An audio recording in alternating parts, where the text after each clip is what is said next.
bro. All this shit is like, bro, it's like they tease us with shit before it come out. Get a knife. So, better get knife skills. Right. So I tell you, life skill, get some knife skills. Turn to a whole ninja. That's a bar, Keilo. Be a whole ninja. That's a bar, Keilo. Hey, shit. Forget life skill, get you some knife skills. For real though. Every time I come in the press room, you in the press room. Working on our Stars Hot-Tronic heat press. Using all the vinyl. Making all the picture tees. I like vinyl. I'm about to just load these boxes up on that over. Man, you gotta be a crazy little brother to get fired on your day off. What you get caught stealing boxes for? Man, I didn't get caught stealing no boxes. He said he caught me though. You get our rent paid. Why don't you go in there and ask the girls real fast to see if they help us pay our rent? That don't sound like a bad plan at all. What's up, Pops? What's up, Smokey? I'm trying to set up a meeting with the girls, man. Okay. Y'all wanna help me and Craig pay our rent? Craig still owe me money from the last time he got me. He gotta learn a lesson. He shouldn't be stealing. Go ask him to tell that girl from last night to give him some money. What they said? They said it's slow for real. I'm about to just ask boss when we get our job back. Of course you can. Yeah!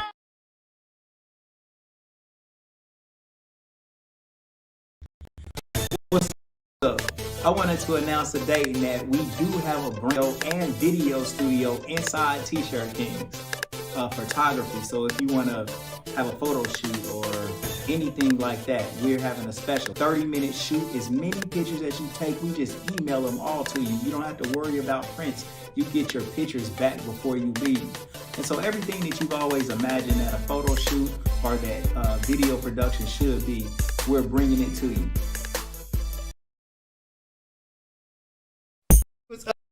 Yeah.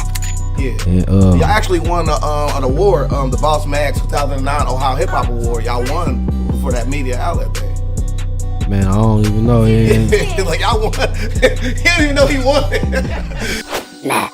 What'd you say? Who was it? You won the Boss Magazine 2009 Ohio Hip Hop Award. Congratulations. That's legendary. Yo,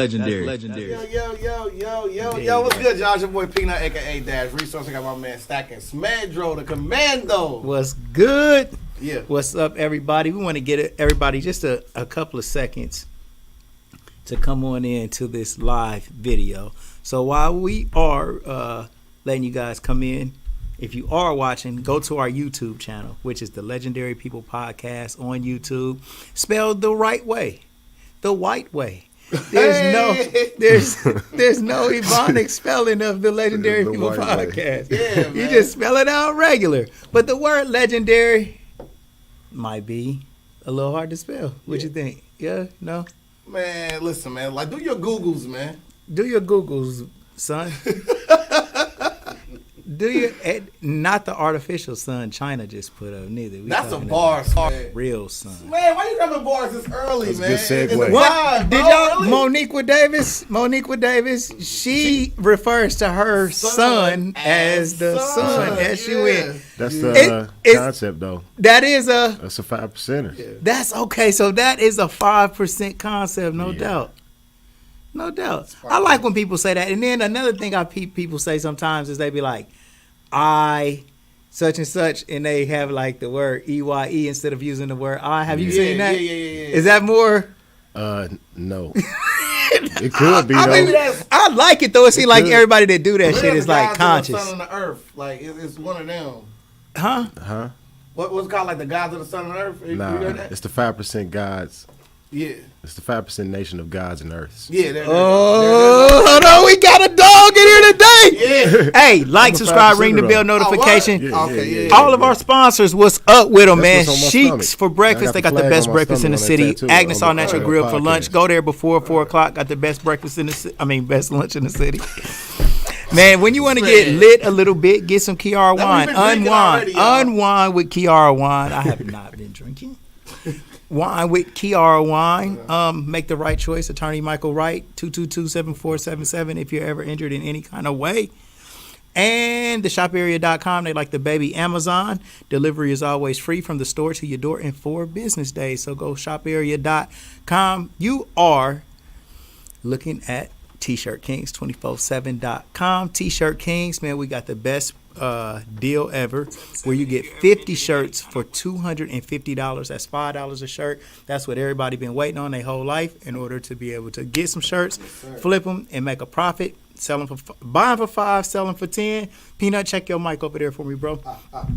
Buying for $5, selling for $10 at T-Shirt Kings. Gold for Your Mouth and Camera King Studios. Every Sunday, my bro Peanut Johnson teaches you how to get a big old bag by selling stocks. And we are encouraging you to sell stocks, not dope. Yeah. Learn how to invest in different stocks that the big boys invest in. And you can start where you at. You don't got to build up a bunch of money to do it. He going to teach you and walk you through how to do it. Shout out to my bro, Aaron Allen. Yeah. Digital Fly 360. I fucked it up, Cam. Happy 360 Cam. Yeah, my bro Aaron Allen just checked in with us. So you guys, enough about us. Without further ado, Peanut Johnson, over to you. Man, bro, like you bodied that, man. You know what I'm saying? I mean, Appreciate you tripped you, a bro. little bit. You know what I'm saying? Like Yeah, one little just turnover. a little It's all good, man. Nah, bro. It's salute to you, man. You know what I mean? And shout out to my grandma, man. Annie Man, Bonaparte, shout out to the queen, Yeah, man. beautiful soul, man. Beautiful queen, man. But yeah, man. Make sure you guys check out Dash Resource, man. I can teach you guys how to get to the bag. Real easy, man. Literally 5 steps to get you started.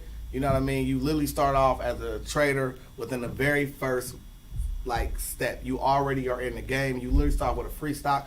The 5 steps are free. Like, even just get to that 5th step, it'll be free. You know what I mean? So nothing gonna cost you. My book is free on Amazon. Tap in with your boy, man. Be a capitalist, man. But it ain't about me. You know what I mean? We're here to celebrate legendary people, legendary stories. That's what we do here, man.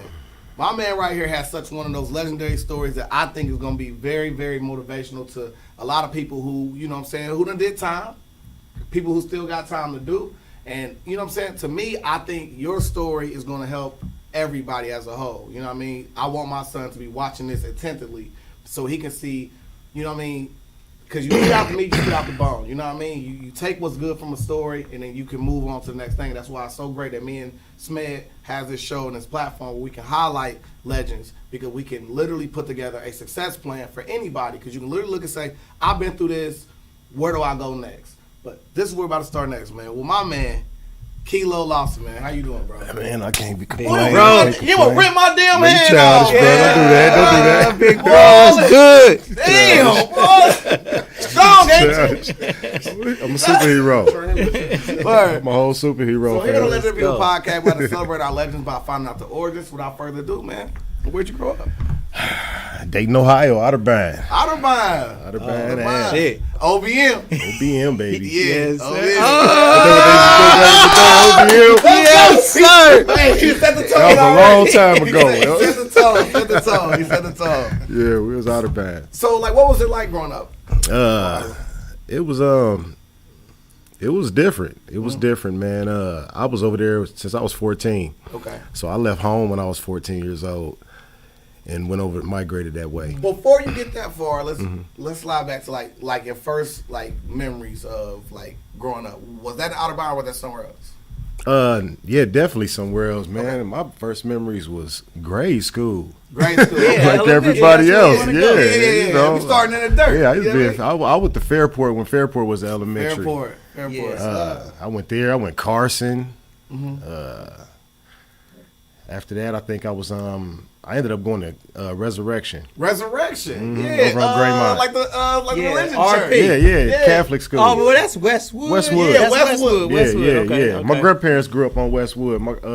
823 Upland. Okay. That's 816. I grew up on Loren. Okay, yeah. Air block. So we used to hoop at Resurrection. Yeah. It's like where everybody used to hoop at. That's where I met Daquan Cook for the first time. Oh, okay, yeah. I dusted him, man. Come on, man. He ain't got no guy, man. Yeah, my grandparents had a bootleg joint across the street on Upland. So we Word. So what was it like growing up in Westwood? Start off there. It was fun, man. I had fun back then. You know, we didn't go far. I mean, it was just right in the neighborhood. It was, you couldn't go too much farther than Crestmore or down to Shiloh Baptist Church when they had the carnivals. That was about as far as you can go. But we had bikes, so we turned up. So you have mom and dad there, or just? Nah, I was living with my grandparents then. Okay. I stayed with my grandmother and my grandfather then. So the early parts of my life was a little different.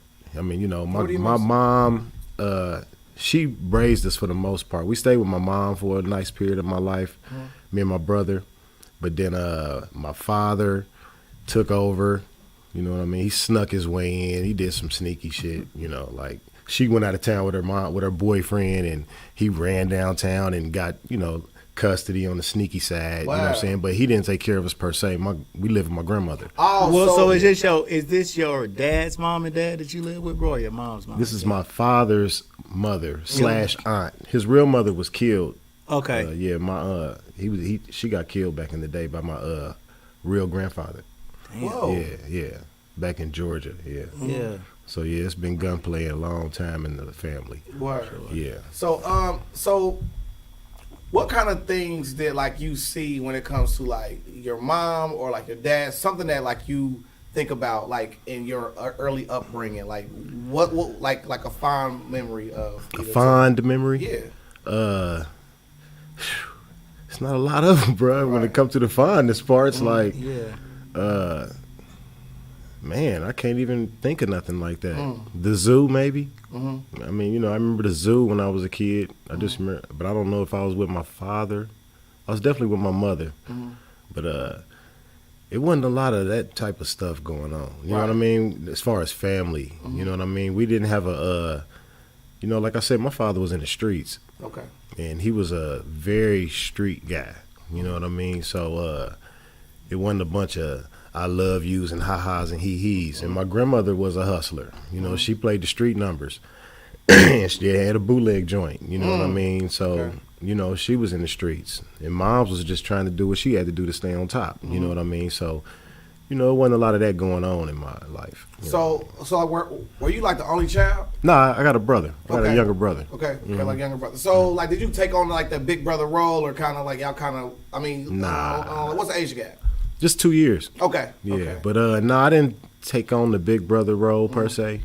You know what I mean? Like I said, I left home at an early age. You know, as still a child. You know what I mean? So, I didn't take on the big brother role like that. I just didn't. I made sure, I was adamant about him not getting out in the streets. He didn't hit the streets till I went to the joint. Right. So what kind of student were you? Like in your early? Yeah, that's what's real crazy because I was super smart. You know what I mean? I was on honor roll all the way up until I stopped going to school like that. I left, like I said, I went to Resurrection. So when I left Resurrection, I went to Trotwood Junior High. And, you know, I was just, I was in higher classes. So being in Westwood, how did you end up in like a Trotwood school? So grandma moving around a lot? It was a migration, yeah. My grandmother and them moved to Trotwood. Okay. Yeah, we moved to Trotwood over there on Buckley off of Heatherton, across the street from John Wolf Park. Yeah, okay. Yeah. Okay, I know exactly what you're talking about. Yeah, so we moved down in that neighborhood. So, like, how did you like that transition going from, like Westwood, which, I mean, like, we grew up in Westwood, so, but, like, for the viewers, right, it's not really close to any, like, projects or whatever, but, I mean, but, like, crack hit in the same areas, but you literally would have, like, a neighbor next door to you, whatever, you get your little neighborhood friends that, like, you cool with, but it's kind of more or less. It's like, hood, but it's neighborhood. It's hood, but it's good. Yeah. So to move to Trotwood, where back in the day, like Trotwood was like moving on up. Yeah. It was a transition. So like, what was that like going to Trotwood? And is this time is it mixed classes or are you part of? Yeah, it was white people. Yeah. Even when I went to Resurrection, I went to Resurrection from the 3rd grade to the 8th grade, and it was always black students. It was always an all black class. We had white teachers, but it was always an all black class. I don't recall ever having white people in my class. So yeah, go to Trotwood was a transition for me. I actually didn't hang out in Trotwood. You know, when I got there, I migrated over to my father's neighborhood, Greenwich Village. You know what I mean? So I stayed around that area for the most. That's where I hung out at, and I went home later. Right. So yeah. So we didn't get a chance to touch on this, but like, so we didn't speak on a fond memory. What's one of like something in your childhood like that you look back and say, damn, like it's fucked up as an adult today? Man, a lot of stuff. First time I ever. I mean, it's a lot. Give us that memory right there, like the one like you look at. The first time I shot somebody when I was 14. At 14 years old? Yeah. What was the circumstances that led to that? It was I was selling drugs, and a dope fiend tried to up pipe on me. He pulled a pipe out of his. I jumped in the back seat of the car, and he rolled me around the corner. You know, normally you just jump in the back seat. This was when we used to run the cars. You know, you see a car coming, you running down the street. You know what I mean? So first one hop in, come on, drive around the corner. You know, you like that. So he done drove me around the corner by the park, like from Otterbound all the way to College Hill Park. You know what I mean? So he done took me out of my zone. Yeah. But he don't know I got a gun, and you know I look like a little kid. You know what I mean? Back then I had no facial hair. You know, I'm 40. I'll be 48 in a couple weeks. You know what I mean? I look like a very little kid. You know what I mean? You still look like you're 30s, bro. Right? Like, so it was respectfully. Yeah. You know what I mean? So I'm just in the back seat, like, you know, give me my money. So he like, hold on, I'm gonna get it right here. He pulled over and he turned around with the pipe, and you know, like I an actual pipe, because you know, like a steel pipe. The flang is. Not no pipe. I had the pipe.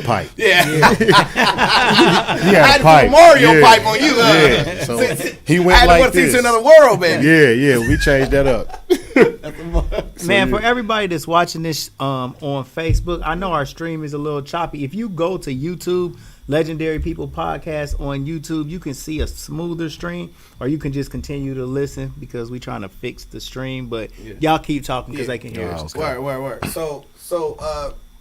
So he pulled around and y'all sitting there, and he pulls out a lead pipe to try to hit you with it. Yeah. And then what's the next thing that happened? I let loose. I had the gun in my pocket like this, so I just you know, I just did it like that and jumped out the car and ran. Right.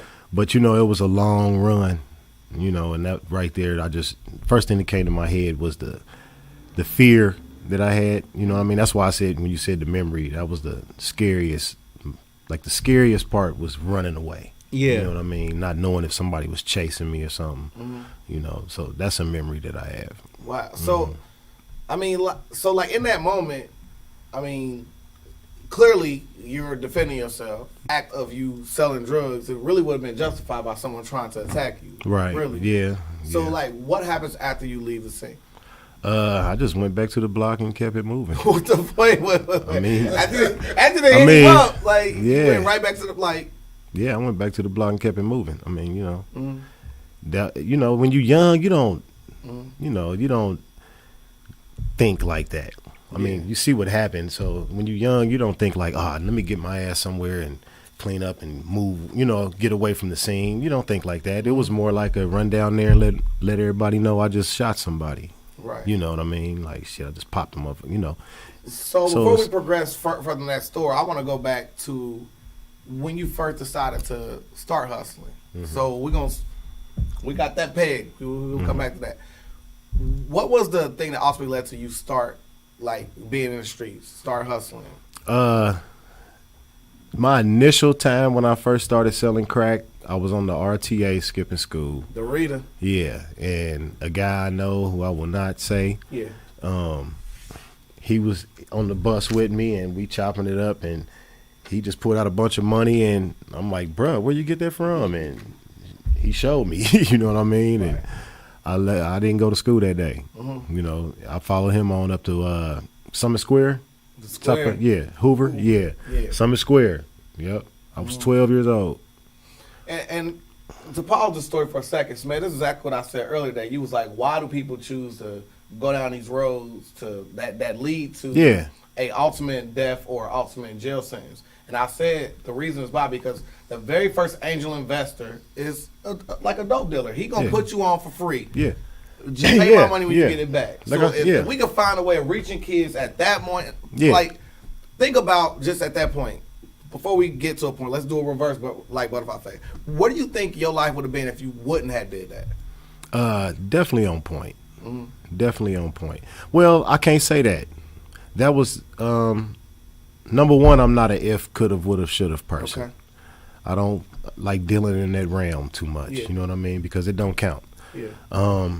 What counts is what happened. You know what I mean? At the end of the day, I was already on the wrong road anyway. I was 12 years old, bro. I was smoking cigarettes. I was smoking weed. I was getting motherfuckers to buy me beer. You know what I mean? We was really young kids clowning. You know what I mean? So was you with your grandparents at this time, bro? I was with them, between them and my father. I bounced around. You Yeah. know what I mean? I was bouncing around at that time. Yeah. I was more with my grandparents because this was I was still going to Resurrection.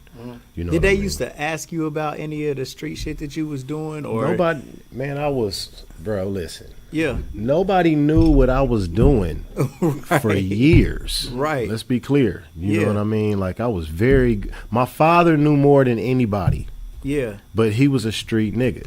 So he wasn't telling on me. You know what I Right. mean? Once he saw that I was involved in stuff like that, he was a very, for ignorant dude. You know what I mean? He was street. So, he gave me the understanding of the streets. He started kind of like showing you the need game. to be careful of this and watch this. You out there Yeah. at this time, come in this time. If you gonna be He out, gave you the armor let that, me know. like, you needed while you out Yeah, there. but he also told me to shoot a motherfucker when I was 13 years old. You know what I mean? He showed me and my brother how to shoot guns when we were very young. You know what I mean? But he also told me that too. You know what I mean? Things that, you wouldn't expect from your father. The things that I'm sure my family don't even know what my father had told me. You know what I Right. mean? My father told me a lot about the streets. You know what I mean? So, I am my father's child when it comes to a lot of that part. You know Did what I you mean? kind of idolize your dad to a certain extent? Absolutely. I mean, like I say, in that time in my life, yeah, I idolized him a great, great deal. But that was short-lived. You know what I mean? What were some of the things like you admired in your dad the most? It wasn't so much him per se. It was the idea of him, the big ups and everything that other people gave him. You know what I mean? Because behind closed doors, I knew a lot about my father that other people didn't know. Right. I knew he was a heroin addict. I knew he was smoking crack. I knew he was a functional. thief. Yeah, but he was still functional. He get out there. You ask people to this day about my father, guys who used to hustle and stuff, my age, and to tell you they got all the respect for my father, even when he was coming buying crack, because he was just a good dude he was a good street dude. You know what I mean? So, all right, I got something else for you. So, your dad went and got you, in kind of like in a sneaky way. That's how you were saying. Like, I wouldn't say. You say got me or guided me? No, Got not you. guided you, but Well, came your and kind of mom got was custody gone, of yeah. you. Oh with your yeah, mom. now this is when we were real young. Yeah. So, do you think he came and got you because he did want to be a part of your life, though? I'm not sure. And at this point in my life, I'm not sure. Only because my father also, my mom popped my father Sure. prior to all that. You know what I mean? He put his hands on her, Were and you there it was when it only happened? one time. Yeah, I was there. So it was only one time. He put his hands on her, and she left that night. You know what I mean? Like we left that night. The next day, he tried it. Come get my kids, and she let him have it. You know what I'm Yeah. saying? So I think it was more at this point in my life. I think it was more of a ego thing, because he didn't know what the hell he was doing as a father. I mean, you know what I'm saying? So Yeah. it wasn't like I think we as men all want to have our children. Yes. Let's be clear. You know what I mean? I'm not saying that. A lot of women say, like, especially when it comes to a man taking care of his child. We all have within our spirit and our heart that we want to take care of our child. Yeah. Right. You know what I'm saying? But that don't mean that we have the tools to do so. Yes. Women are more innately nurturers. Yeah. You know what I mean? Whereas we can come in at a certain time and we can mold our child. You know what I mean? But alone, it takes a special dude. And I know a lot of special dudes. So let's be clear. But my father in this situation, he didn't have any of the tools. My father was a dope fiend. You know what I'm saying? He wasn't a good dude. You know what I mean? I love my father. Don't get me wrong, but we being honest. You know what I'm saying? And my father was a dope fiend. My father stole. You know what I mean? He stole from me. He stole from his own mother. You know what I mean? He did a lot of things that was. He had my brother stealing from his own mother. You know what I mean? So it's a lot. When he was a very little child. You know what I mean? So What were some things that about your father? I mean, we're gonna leave it after we get to this, but are there things in your father's life that happened to him that you can kind of justify why he was the person he was? Like, oh yeah. My father went to the Vietnam War and was shot over there. He got shot in Vietnam War. Yeah, and during the time he was over there, they couldn't get him out the jungle for like 2 days. So during that 2 days, they pumped him up with morphine. You know what I'm saying? So when he got back to the hospital, they, over there, they still pumped him up with more morphine. So he turned into an addict. You know what I mean? Like a lot of guys who went to Vietnam, playing with morphine and shit like that, came home addicted to heroin. So yeah. He was an all-star athlete through high school, all that. He was a real smart dude too. You know what I mean? He just went, life. So, who was some of your early childhood friends? From the child might know. Just No. Period. You mean period? Like people who laid a brick in the foundation. Of who you are. My first very best friend, Dwayne Mundy. Shout out to Dwayne. Just met him again. He worked at Roosevelt. That's my guy. Yeah, he was our very first best friend. Transformers, robots, all that. You know what I'm saying? Down there, remember the videos? Cool it and that. And we down there trying to. We choreographing moves for the parties. Yeah, you know what I'm saying? So yeah, that was my dude. Oh, we had all of them. Knew every song, all of them, bro. So yeah, what? Come on, man. I'm a dancer by nature now. Let's be clear. Wait, because we got an open challenge going on with who did Jay Jones say are the best dancers in the? Jay can't fuck with me, and he know that in real life. It wasn't Jay Jones. It was DJ Divine. Oh, okay. And who else? It was somebody else I could not think of that they are an amazing breakdancer, and it blew my mind. Nate, talking about Brave Nate. Brave Nate. Yeah. All three I ain't y'all. I'm not breaking shit. All right.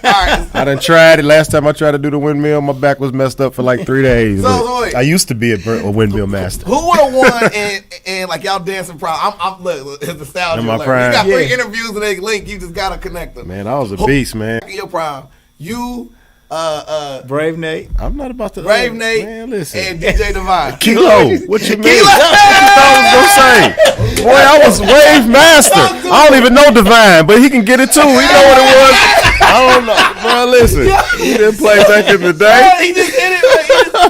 I We didn't play back in the day. Breaking. What? D Street. Boy, what? Man, I used to come to the door at the house parties and be like, Keilo here. Serious. I got him. And that's Told their ass up. Man, listen, bro. They still got it though. See, Brady get his ass down there brushing the windmill now. See, I can't do that. Talk about the eras, man. Bro, in the breakdance era, bro, that shit was so fucking. He had so much, like. Fun type stuff, real, like you know bro. what I'm saying? Yeah, like real the music fun. that we would listen to, bro. Like we was coming up when MTV like really just started popping, right? So we might listen to some damn Girls Just Want to Have Fun, David Lee Roth, California Girl, all that. Like go ahead and jump. What? Jump. Oh, you might as well jump. What? Come on, man. Yeah. So, but like when breakdancing and like man, Run DMC, Beat Street, Crush Groove, man, all of that stuff came out. Tougher Than Leather. Yeah. Like man, all bro, of that them. was just so cool, bro. It was fun. Nothing better than that. It was funny because you were getting the break dance, the same break dancer with a Jerry curl and the tight outfit on to shoot you. Yeah, that's what I'm saying. Like a real thugged out nigga will have on Michael Jackson jacket on you and shit. The whole Michael Jackson outfit. Floods with loafers on. Pop you, bro. Pop the hell out there. That's right. Yeah, it was real. So I mean, like it's one of the golden eras, man. Like salute to that, man. Yeah, absolutely. So back to the part where I mean, we had to take that journey to get to where we was at, where like you eventually had to shoot somebody to defend yourself. You know what I mean? Mm. What happens next? I mean, is there any type of smoke that comes from that? Is there? Wasn't no smoke from that. Nah, wasn't no smoke. I've never had no smoke. After I went to prison, I found out I had contracts on my life when I was out here, but So wait. I didn't know when I was out here. What were the things that ultimately led to you being incarcerated? I went to prison for aggravated robbery, discharging a firearm into a habitation, and some other stuff. So I mean, this is a part of the rap. I mean, I said the rap game, but like this is the part of life that a lot of people don't understand. Is like I remember being with Lil P, and me and Lil P was locked up at the same time, and he would tell me stories like while we in the East 3 South, and he would tell me stories about how he would rob somebody, go to the club, and throw all the money, and then I'm sitting there on the like, bro, that don't make sense, like, but it was like living in the life of it. It's a. You don't appreciate money when you get money. So like, You don't appreciate it. so like, what was the part where, you know what I'm saying, like you get money legally, but then it turned to the fact where you turned it to the other part of robbing also? I had a good friend back then. Well, it was a lot of things. Outerbound was really in my nature. I really bled Outerbound. You know what I mean? It was like so because that's where I grew up. Walk us through a Otterbein day, like when it was the most lit. You know what I'm saying? Like when y'all was chasing down cars and Man, it was shit. You talking about like maybe 15 people and just in one in the cul-de-sac up there on Carwin. yeah, And cars be coming out. It'd be like when I tell you a full pack drive through from Otterbein all the way up into the cul-de-sac with cars just coming through like this, rotating in and out, just rotating. And it was just enough, it wasn't like we was making big money, these $10, $20 sales and stuff like that, but it's constant and it's coming and you young. You don't see how much money you making. right. But it was a lot of money flowing through there back then, and the nighttime was always the same. Back it used to be the Rocks. There used to be buildings up on Otterbein, Regency Square Apartments, and they used to have a thing up there with a bunch of pile of rocks, and everybody just hang out on the rocks. But man, people pull up, park their cars, music banging, girls, everybody getting out there. It's a club on Otterbein every night. Yeah, like it literally used to jump like that. yeah. Right. How was the camaraderie with the bros that was out there? Did everybody get along? Fights and Initially, it was we Otterbein. We actually we used to run around. We used to be called the homicide. We all had homicide cutting our heads. You know what I mean, with a Roman numeral. So yeah, we tried to run around like that for a minute because it was like I said, it was we wasn't really we was hustling, but it was more. It was the era of fighting. Yeah. You know what I mean? Yeah. So we going to house parties and, we love the era of a good fight, man. So one thing that's different about dating to me, bro, is like I don't think we never labeled ourselves as gangs. It was very weird to me when they started saying gangs. I was locked up when they started saying this shit. You Right. know what I mean? The gang coordinator called me to the office one day because my partner sent me a picture, and at the bottom of it said Otterbein mobsters. And he like, this is a gang. And I'm like, nah, man, I'm trying to explain to him like, no, Right. that ain't a gang. That's a rap group, man. We just friends. Yeah. You know what I'm saying? Right. And I'm just trying to explain that. Like, we Right. just friends. You know what I mean? But, like, even though they had DBKs and DVH and Right. all that, but it was, even that with like the people in Dayton View that's all together. yeah. And you might be with them every day. Y'all might be grinding together. You don't consider You yourself. still not a gang. But like if you could was be in any considered. other city, Yeah, you would yeah. definitely be a gang. Legally, yeah. Like legally, it's like how they get people. You know what I mean? Like they'll literally just say, "Okay, you guys are together." But if outsiders come in and they say, okay, we going over here to DVH, outsiders from places that's from gang related areas they go assume this is a gang. Right. This Right. DVH, okay, yeah, because you're going over the Soda Bass Killers. Yeah. Come on, bro. Hilltop Like, listen to the Hustlers. names. Yeah, you know what I'm saying? But we never looked at it like that. Right. We looked at it as Bloods, Crips, and something like that. That's all. Those are gangs. That's those what we are knew gangs. as Right. gangs. You know what I Right. mean? but shit. Until that diamond. Because I guess, Right, because yeah. the Fed, they show but play that's with what them man that way. was trying to say his whole time. That same exact concept, like man, everybody that was over there in your neighborhood or on y'all street, y'all would always be together. Y'all would defend y'all's area if Yeah. somebody came through. These there. are our friends, bro. You talking about like Right. y'all had Mike in here, Mike Kimball and them. Like, yeah. These dudes I grew up with, we used to just be having fun together. Exactly. But it was a thing about if you come in here and you're not from here, yeah, it's gonna turn into a problem.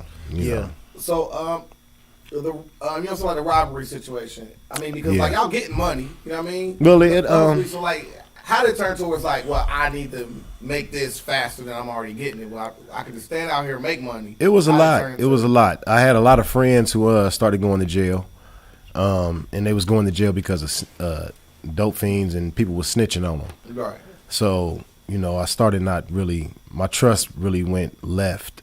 And the people who I considered I was real cool with went to jail. You know what I mean? So I didn't want to be around. It just made logical sense to me to say, why be out here, keep running from the police every day? Because we literally ran from the police every day, at least 10 times a day. Yeah, because, you know, you hiding on the side of the driveway all day like this, peeking around the corner because they come behind buildings, through the grass, they walking, they came bikes, horses, they coming. They used to attack us in all types of ways because they knew we running. You know, we running and we thought it was a game. But it just started making more sense to me after my partner started going to jail. I ain't had nobody to really hustle with like that. Like, why not just rob the hustlers? You know? Right. I mean, you know, and it wasn't like I was I'm about to get these niggas. It was just made more sense to say, well, shit, why not just rob the hustlers? I vividly remember me watching somebody get robbed for the very first time. It was when I was, you know what I'm saying? Like, I used to go visit my dad every now and then, and he stayed, right off of Prescott. And literally through my bedroom window, I seen somebody get robbed. And it was one of the most wildest, scariest situations to see when you about 10 or 11. Watching through the window, somebody pull up, because I guess dude out there hustling, he put the gun to him, you hear him pleading for his life. I hear the whole thing go down. Then when the dude told him, like, just wait on the ground for a minute and whatever, and then he still shot at the dude to scare him off and then ran. Like, it was just the wildest thing ever. So is there a situation like that? Yeah. That's pretty much. It's pretty much one of those situations. That's pretty much how it go. What ultimately led to you being like charged with it? Because a lot of times, my case. well, because to me it's like if we in the streets, then we playing by these certain rules, right? It's a problem. I got a problem. Why the reason why I went to jail in my situation is we in the streets, we playing by these rules. Who didn't hold that they entered a bargain on that? Yeah, that's funny. First of all, there are no rules in the streets. To those who may believe that, you lie to yourself. You talk about snitches get stitches and all of this shit. Snitches been around since the streets been around. All of these things have been going on. The streets are not made for drug dealers and hustlers. The streets are made for wolves. Let's be clear. All right, so, you know, if you're not a wolf, you have no business being out there on the streets. Move accordingly. Be a gazelle and move accordingly because it's not for hustlers. A wolf will eat their own young in order to survive. Yeah, it's not for drug dealers. The streets ain't made for drug dealers. I mean, this is just honest. You know what I mean? The streets is made for wolves. And, you know, you got to choose to be a wolf or not. And the thing about being a wolf is if you weak, they go kick your ass out the pack. And that's what happens. You know, a lot of guys get out into the streets and they put on the facade of a wolf. And then when the heat come down, they in jail and now they are revealing their gazelle-like characteristics. You know, so that's where the telling come in at, the panicking and everything else. Because you could, you know, you got to uncover everything when you're dealing with a person in the streets. You know, you got to listen to everything somebody is saying. A snitch will tell you they're a snitch. Because it's usually the person who running their mouth the most, who the loudest, who the bravest, who will pull the gun the first and and everybody fear. That's usually gonna be the snitch. Real talk, you know what I mean? Come on, man. John Gotti's a hitman. The gorilla. He was the biggest snitch. You know what I'm saying? Yeah, you know what I mean? So it's usually those guys who tell, you know what I mean? Who are really the gazelles, the ones who act like the wolves, who really ain't the wolves. Did you learn that from your first case? No, I learned that from the streets. I mean, you know, that's just out on the. I was 14 years old. First thing I had to know was that I came up in an era where a grown man would beat your ass to death and take your pack. You know what I mean? You a kid out there. Like dope fiends used to shout out to my dude Sean Johnson. You know what I mean? And Brucey. But I remember Brucey picked Sean up. Sean weighed about 70 pounds. Brucey was big as hell, bigger than everybody in here now. Picked him up, took him around the corner, and just took all this shit from him. You know what I'm saying? Because he could. You know what I'm saying? So I knew what wolves and what all that was real quick, and I knew I had to be a wolf real fast. So that's why I didn't have a problem with pulling that trigger. Right. You know? So, like, what ultimately led to you being incarcerated? It's funny because all the licks I'd never hit, like as far as, you know, me and my partners used to, you know, all the licks I ever hit, this is the weakest one I ever had. Like, I literally went to jail about, I don't even think it was $200 in a chain about as big as the longest one on your neck. Oh, wow. Yeah. So, what it was, it's a funny story too, now that I look at it. But me and a friend of mine, you know, we used to, an ex-friend of mine, who I did robberies with, my co-defendant actually, we was just walking around the hood, you know, just trying to, you know, looking for something to get into. And a partner of ours, he had a spot, and, you know, they was getting money in there, you know what I mean? And come to find out, it's a backstory to it, but long story short, we can pause it to do the backstory. Oh, I can rewind to it. Okay. Because it was revealing. Okay. But we ran up in, I mean, you know, we run over to him like where a lick at, because he, you know, he was playing with a lot more money than we was. Right. He tell us your mic cord over there. My Nah, fault. You good, Keilo? You My good, fault. You good. Yeah, so he told us to go, about a spot across the street. Some dudes from Hamilton or somewhere, you know what I mean? He said they getting money over there. You know, there's some bricks over there or something. Like somebody just dropped. That's what he told us. Somebody just dropped off. They just got a brick dropped off over to the house. Oh, wow. So, you know, we run around the corner, mask Rabbit up. ears. Yeah. So I'm you know, salivating thinking of that. So, you know, we go around the corner, mask up, post around across the street, and, you know, we knew they didn't have a refrigerator. So they was keeping the beer and everything that they had in a trunk of a car outside. Some white girl was driving. So, the plan was to snatch the white girl up quietly, walk up to the house, go in, lay everybody down. My partner was very different, you know what I mean? So Different in what way? Well, we ran across the street. He shot at the girl foot, you know what I mean? Made the noise. They seen us in the house.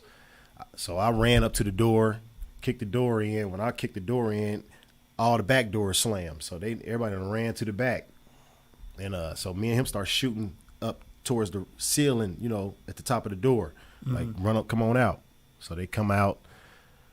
He got all them in one room. I go to the other room. It's a guy trying to go out the window. This is how I got my little bitty gold chain, you know. So he trying to go out the window. I run, you know, I snatch him up, hit him, you know, grab the chain, get the money or whatever. $200, if that. I don't even think it was $200. Let's say I had a lot more money on me. Then he Well, had yeah, on I had him. more He money had on me. him. You know what I'm saying? So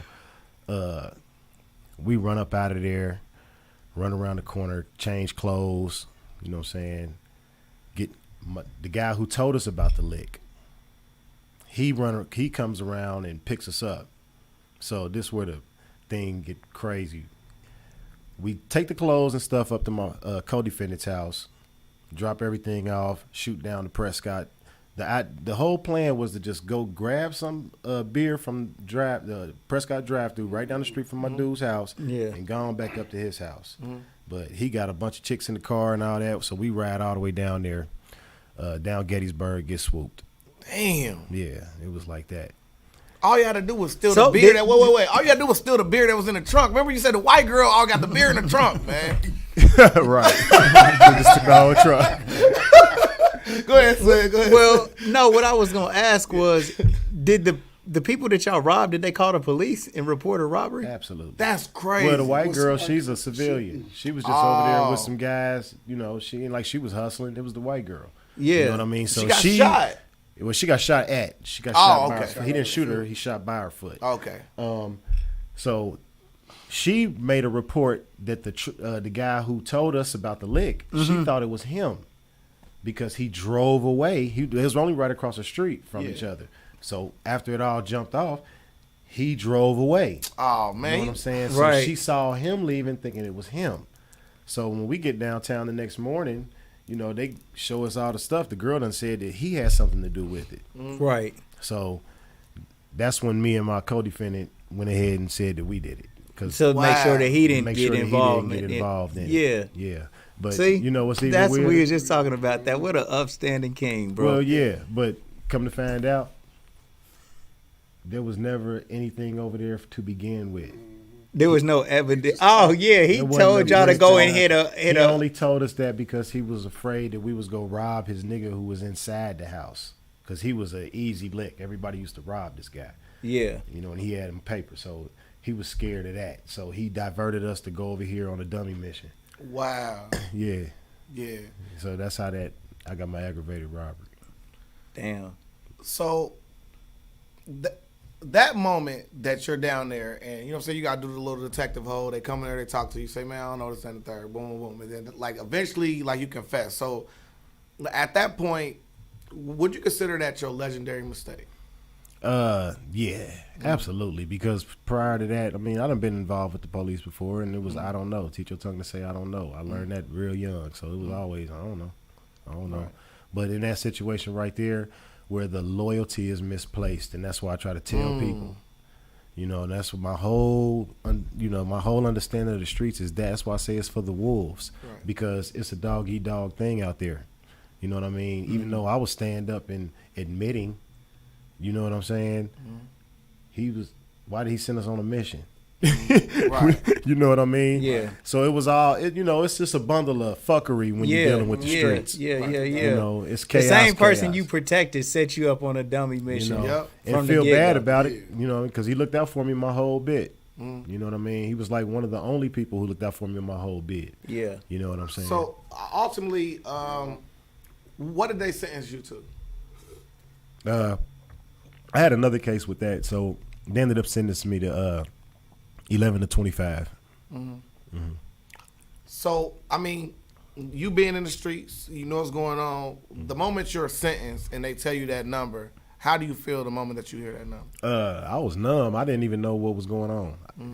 The way he ran the numbers off, the judge ran the numbers off, I didn't even know how much time I had. I thought I had space. You know, it was everywhere. And I didn't know what concurrent and consecutive meant. I was I'm sending you 2 years for this, consecutive. Yeah, it was a lot of 4 years that. for this, consecutive. And I'm sitting there How trying old to was keep you at up. this time, bro? I was 19. 19. I was 19 years old. So, it was wild. Put it like that. Yeah. But when I went upstairs and I showed my paperwork to another dude, OG, he told me exactly what I had. And even in that moment, when he said it, I just grabbed the country book, Western book I was reading and laid on my bunk and kept reading. I couldn't even process what was going on. You know what I mean? Right.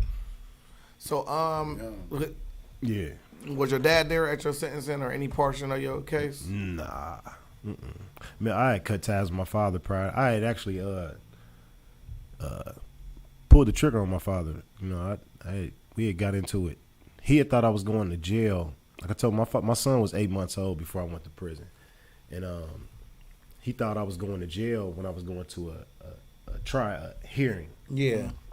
So he stole all my dope while I was gone. You know what I mean, and my money and stuff. So when I get back, from court and going to get my stuff, he done took all my stuff, knowing I'm going to court, knowing I'm trying to put something up for my son and them, you know what I mean? Right. Yeah. So he just I was zoned out. You know what I mean? I hit him a couple times with the gun and I pulled the trigger. You know what I mean? But I didn't. You know, God was on my side because the clip wasn't in it. Right. I forgot the clip. I had put the clip in my pillowcase and the gun under my mattress. You know what I'm saying? And Cole forgot. So. But I definitely was trying to blow his head off. Thank the Most High, Yeah, for sure. Yeah, that was different. What was that first year like of prison? It wasn't bad.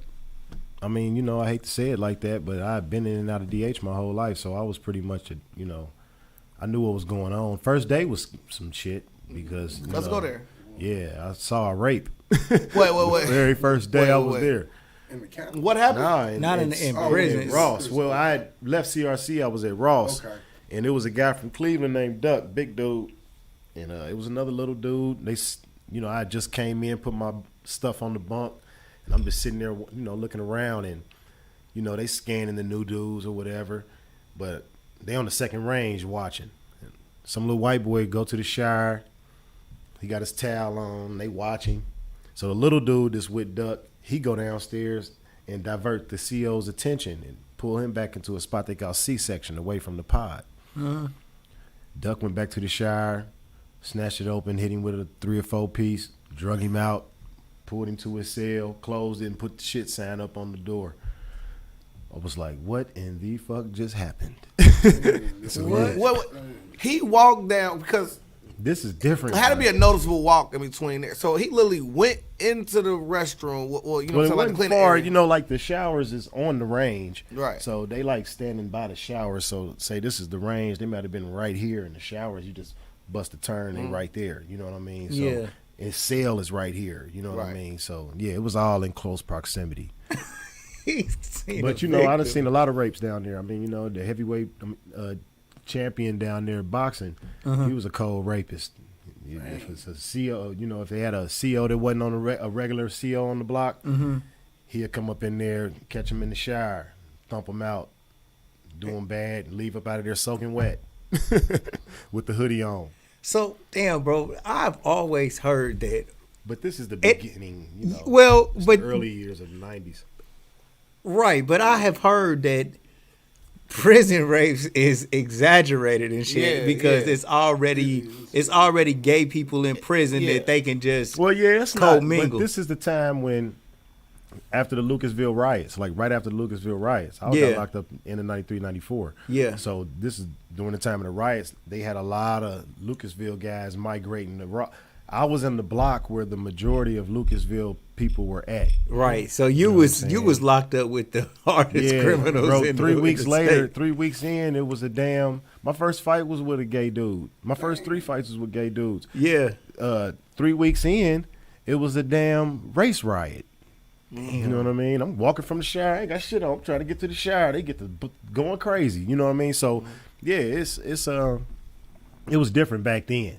You know Yeah. what I mean, things started changing once they took the weights and education and all that away from everything. So, speaking of weights, is that where you took like a liking to fitness, or was it? Did Yeah. it start before that? Okay. Nah, it was there. It was day one. Day one, I went to the gym. As soon as I was able to go get the doors open, I was in the gym. Was it for survival or more or less? Hell yeah. Yeah. I'm gonna be all the way 100. I weighed 160 pounds, and what my bunk next to me when I was in CRC was a big dude, and was all he talked about was fucking boys.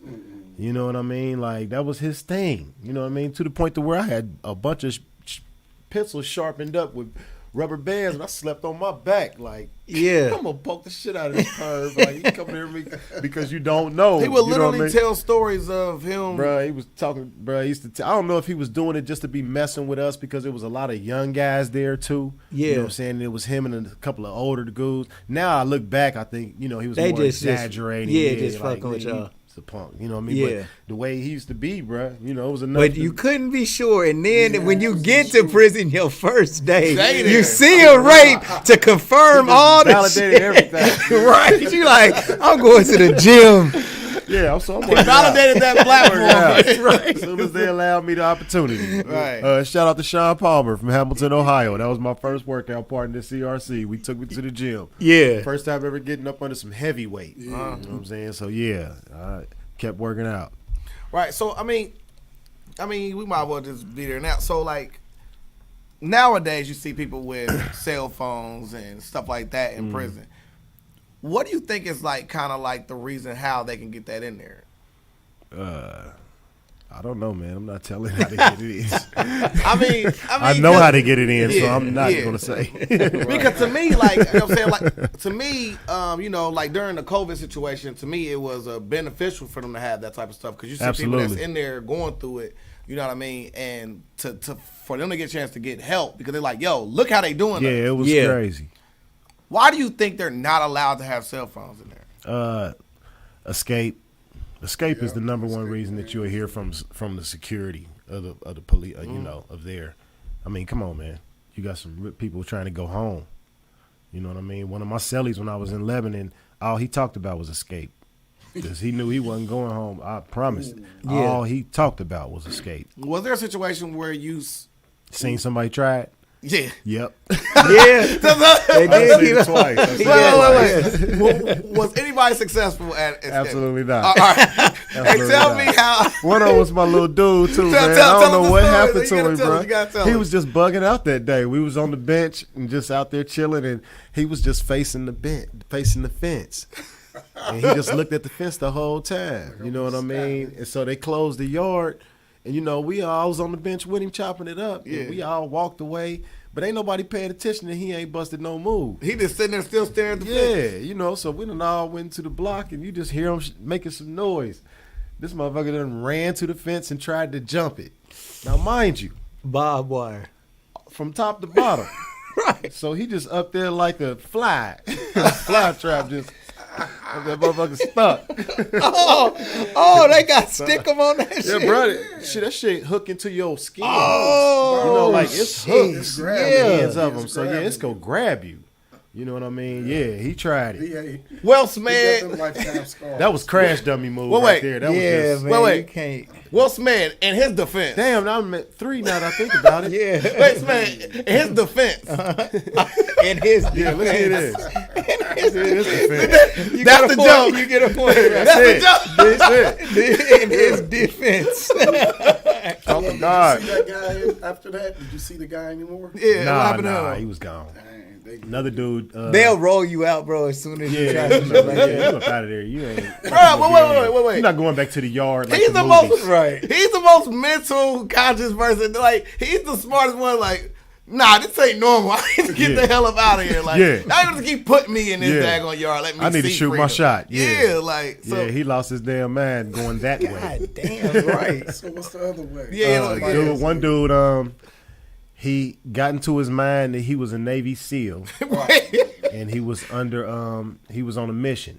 That's why he was in prison, and he left. He was only telling me and this dude from Columbus, man, I'm not gonna forget this shit, bro. He was so serious that he was on a mission, and his time was up. His mission was over with, and they was on their way to get him. Yeah, bro. He literally packed his shit, said his goodbyes to everybody and everything. Packed his rag. Went on up to the front. Like I'm waiting on the military to come pick me up. Yeah. They like he just walk out the front gate, bro. And the CO was like, nah. Chillicothe, they had the Crazies award over there, so they shipped his ass right on across the street to Chili. Then one guy, I was at Ross. This is all at Ross. Everybody was crazy as hell there. The guy, they shut the yard down, so we didn't know what was going on. And come to find out that some white guy had tried to escape through the pipes. Yeah. Some Shawshank Redemption. That sounds like the real way to try to escape. Yeah, you know what I'm saying? Yeah, he got stuck in the middle of the motherfucking yard in the pipes. They heard him screaming and yelling. He got caught in the shit pipes. He was down there dying. He was down there dying, bro. Man, what a shitty way to try to get out. What a shitty way to live. Some weirdos. All right, so like you spoke of, you know what I'm saying, like the OG was looking out for you during that time. Bro, everybody, my fault. Everybody that's watching, man, go to the Legendary People Podcast. If you on Facebook, go to the Legendary People Podcast on YouTube, and there is absolutely no buffering over there. You can continue to listen, but you can go to the YouTube stream, and it's working perfectly. And we got some YouTube comments, by the way. Word. William Hayes, shout out to everyone, everyone's favorite uncle. Hey, He's stupid, bro. He No comedian. doubt. He an upcoming comedian. He real funny dude. Word. Aaron Washington said Keilo the GOAT. That's my one of my clients. My Kayla said, hey, aloha. Yes, sir. And then who we got over here on Facebook that checked in with us? Aaron Allen. Oh, yeah, Aaron Allen. He was checking in the beginning. He told us it's Happy 360 photo booth, man. All right, y'all. I just wanted to let them know where to watch. So hit that like button, too, on YouTube for us, Yeah, y'all. Aaron Allen the coldest, too. I don't know him personally, but I know that 360 That booth 360? jump. Yeah, it's live. Yeah, for sure. Y'all showing out in the city. Yeah. So, besides the OG, was there anybody else that was looking out for you while you was locked up? In prison, yeah. Mm-hmm. Yeah, I had friends in prison. Who were some of them? If you don't mind. I was blessed to have mentors, really good mentors in my life in prison. I ran across some really good, wise people in my life. Mr. McNabb, Mr. McCullough, they've always been Mr. because I don't, it was that type of respect. Yeah. You know what I mean? They gave me a lot of understanding of self. That's where I learned knowledge of self. Mr. McNabb was a reader. He was more into astrology and stuff like that. Like he could do Really taking ephemeris, create a wheel.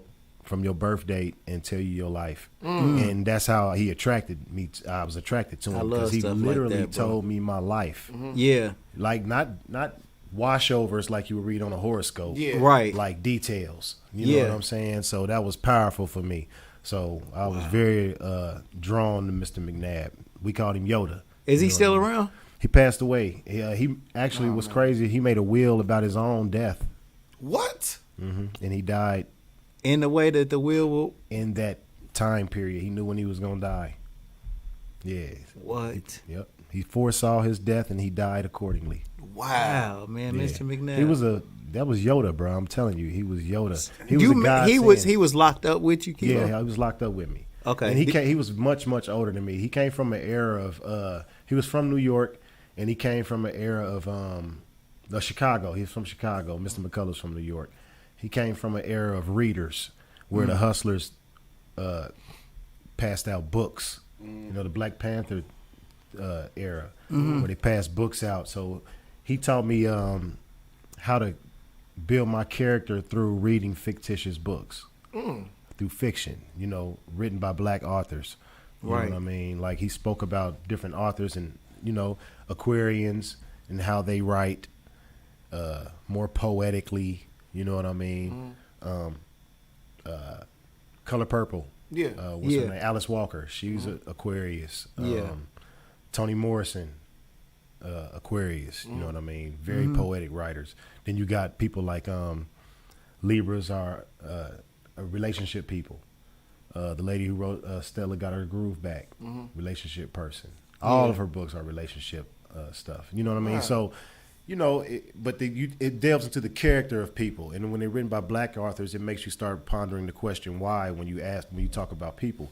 So it helped me to stop being as judgmental, if that makes sense, because I started asking the question why more. And in the 5% Nation, why is the question most asked by the 85%, and who better to answer than God? So when you ask why, it takes away the judgment. That's why I always tell people, ask a motherfucker what, figure out what they're doing before you just be like, I don't like this motherfucker. That's so childish. You know what I mean?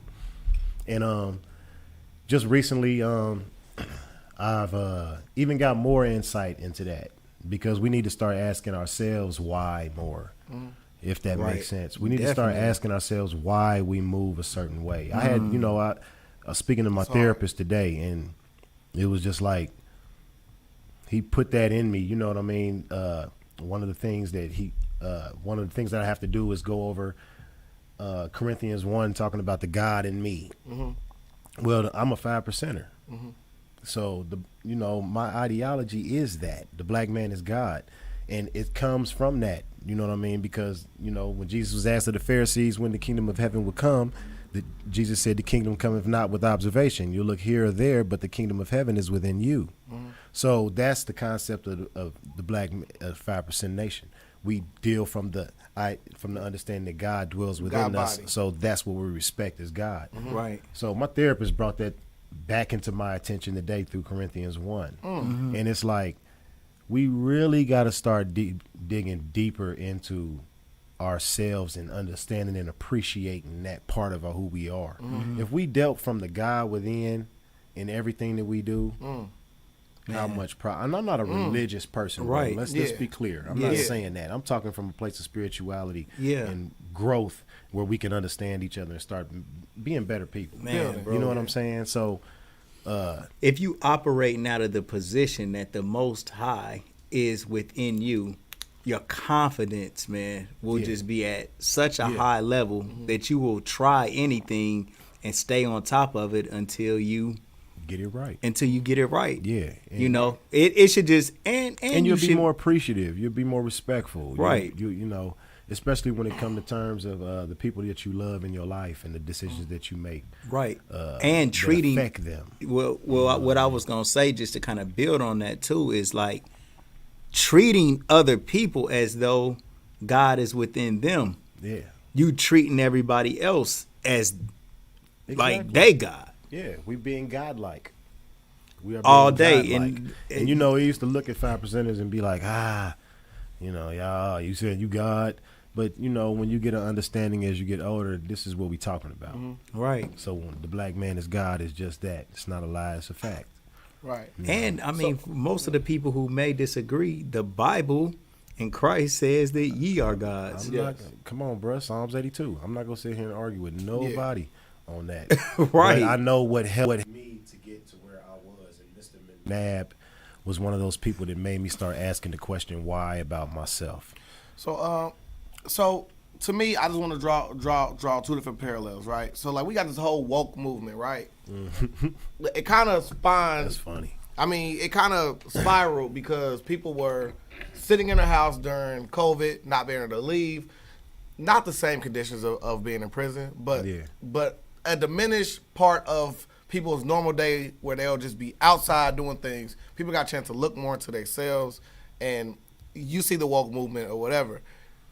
Why is it that we have to be disconnected from things that we normally entertain in order to reach the peak level of acceptance of God? Well, try reading a book and a motherfucker screaming in your ear.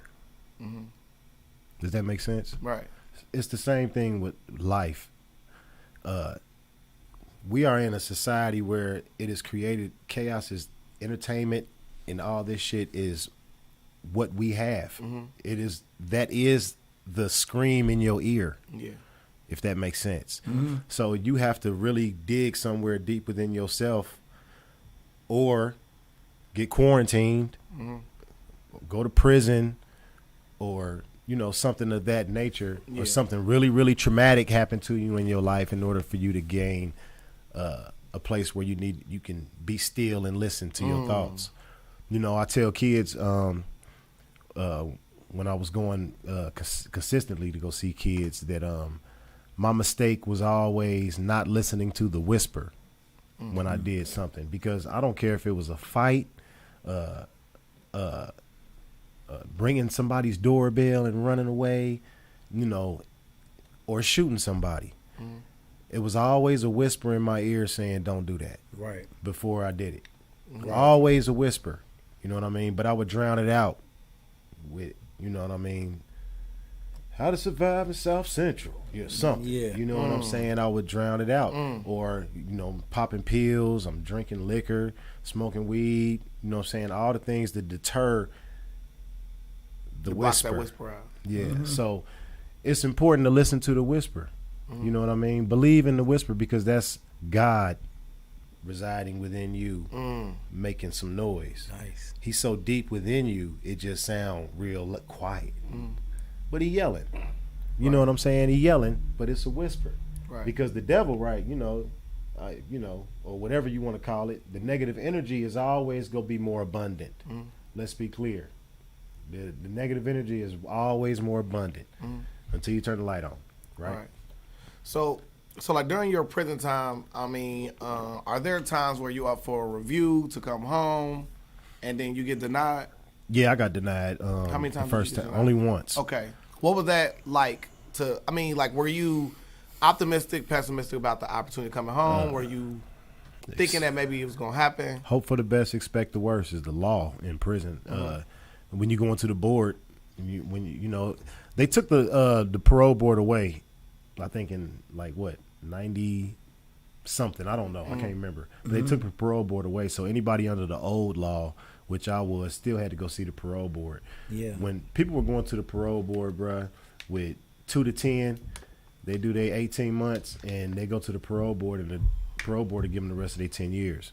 Or somebody might do 10 years and go to the parole board and get 50 years. I done seen shit like that. You know what I mean? Well, they increase your time at the parole board? Well, you have a tail on the end. Yeah. So I got 11 to 25. Yeah. Right. So if the laws hadn't changed, they could play with me all the way up until 25 years was up. Right. And they can base the time that they give you. They had free reign, so they could base the time that they give you off of whatever they deem necessary. They might not just like you that day. Right. Because when you go in there, they talk to you like that.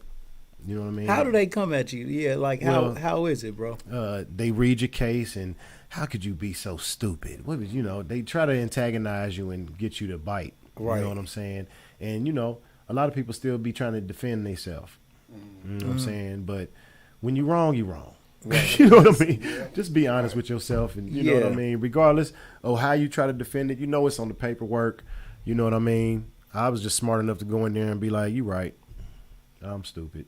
So I want to draw the parallel there with I want to draw the parallel with Tony Ruby's senior interview, which one of my favorite interviews of all time, is to be there and they literally have the paperwork is where they saying that you are, right? Yeah. Because you are always changing, you're always moving. Like, we're fluent in what we do. Like, I could do evil and then turn around and help somebody five seconds later. That. They don't but care what about they put on that paperwork That's is all what that you judge by. And so you judge by all the paperwork you accumulate, be it good or bad, be it the programs you go to or how many times you go to the hole.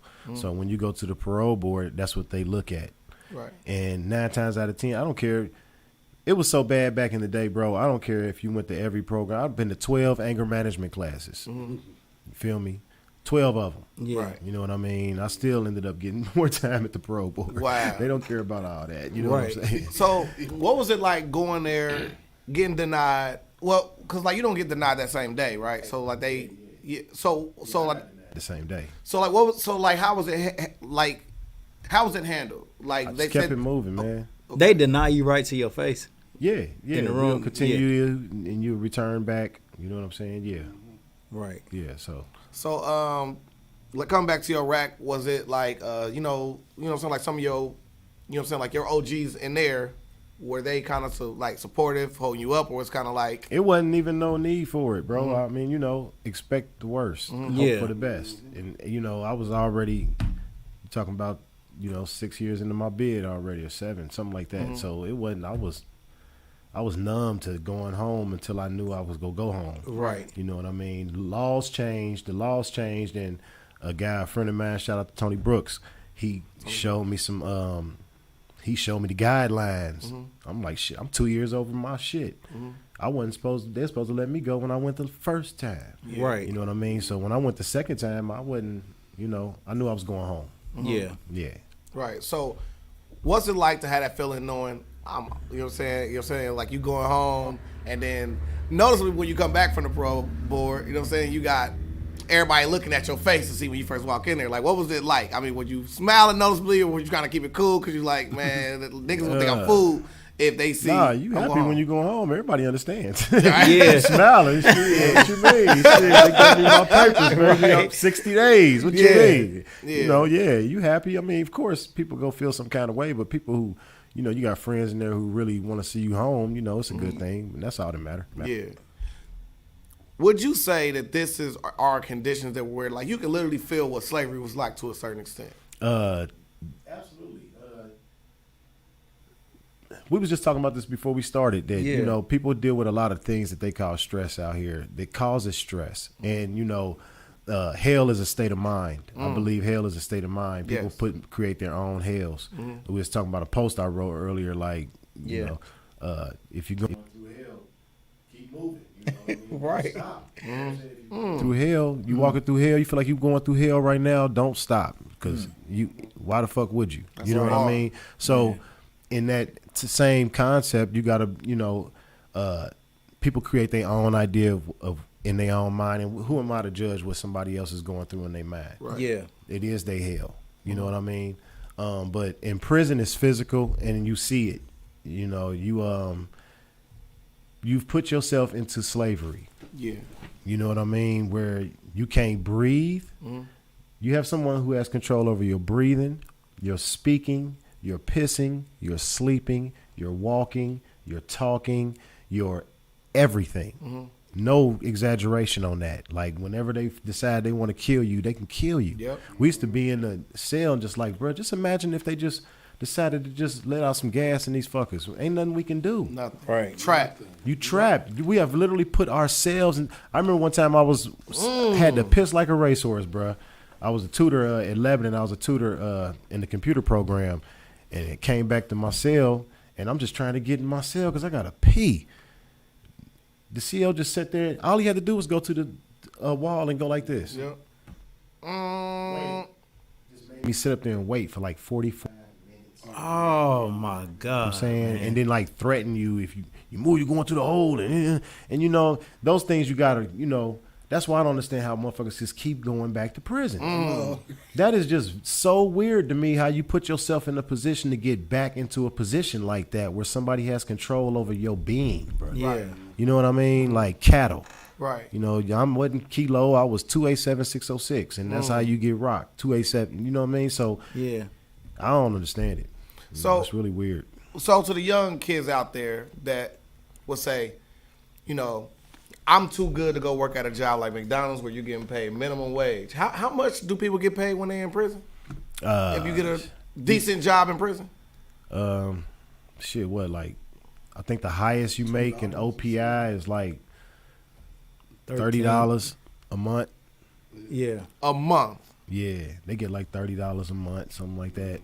So, like, what would you say to them kids that's too cool to go work at McDonald's and then they gonna go to prison and go work for $30 a month? Slow roll beat a no roll. A slow roll beats a no roll. Consistency is key. Yep. I don't care what you're doing. If you, my grandmother used to tell me, pennies make dollars. Dollars make hundreds. Hundreds make millionaires. Millionaires make billionaires. She used to always say that. Pennies make dollars. So I still to this day I pick up pennies off the ground. It's just a habit to collect change. You know what I'm saying? Because so it's the same thing with life, man.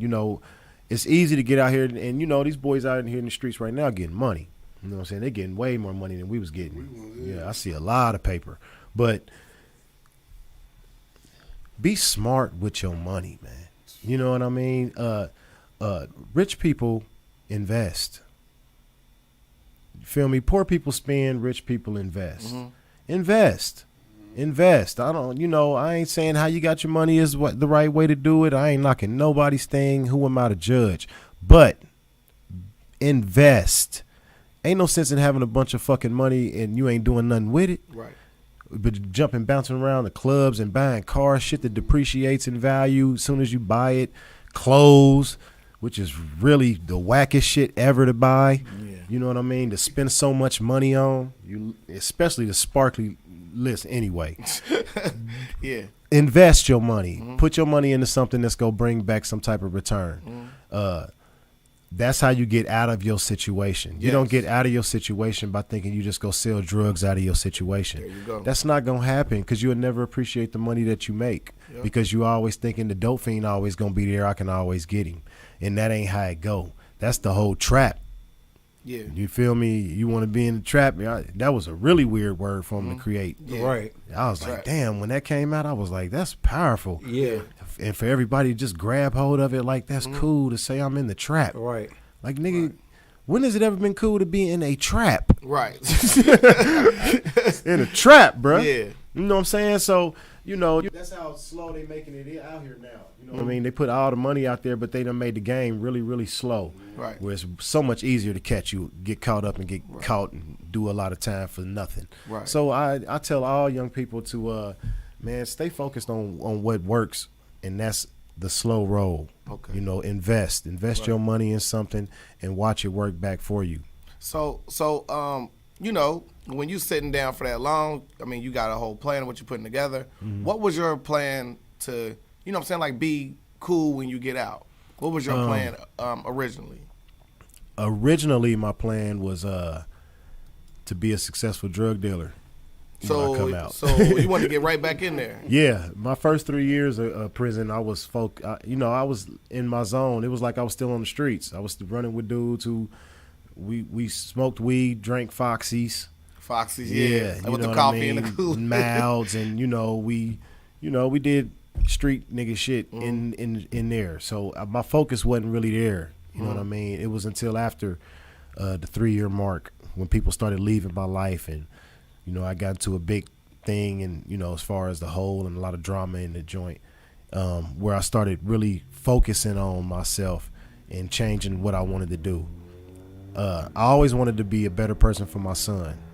I figured that out in CRC. I had a nightmare where I thought my son was just covered in blood. He was a baby covered in blood, and his mother was out there, and it woke me up out of my sleep. I didn't sleep for 2 days. You know what I mean? But I made a profession to myself that I was going to be a better person for him. But I didn't know how. I didn't have the tools per se.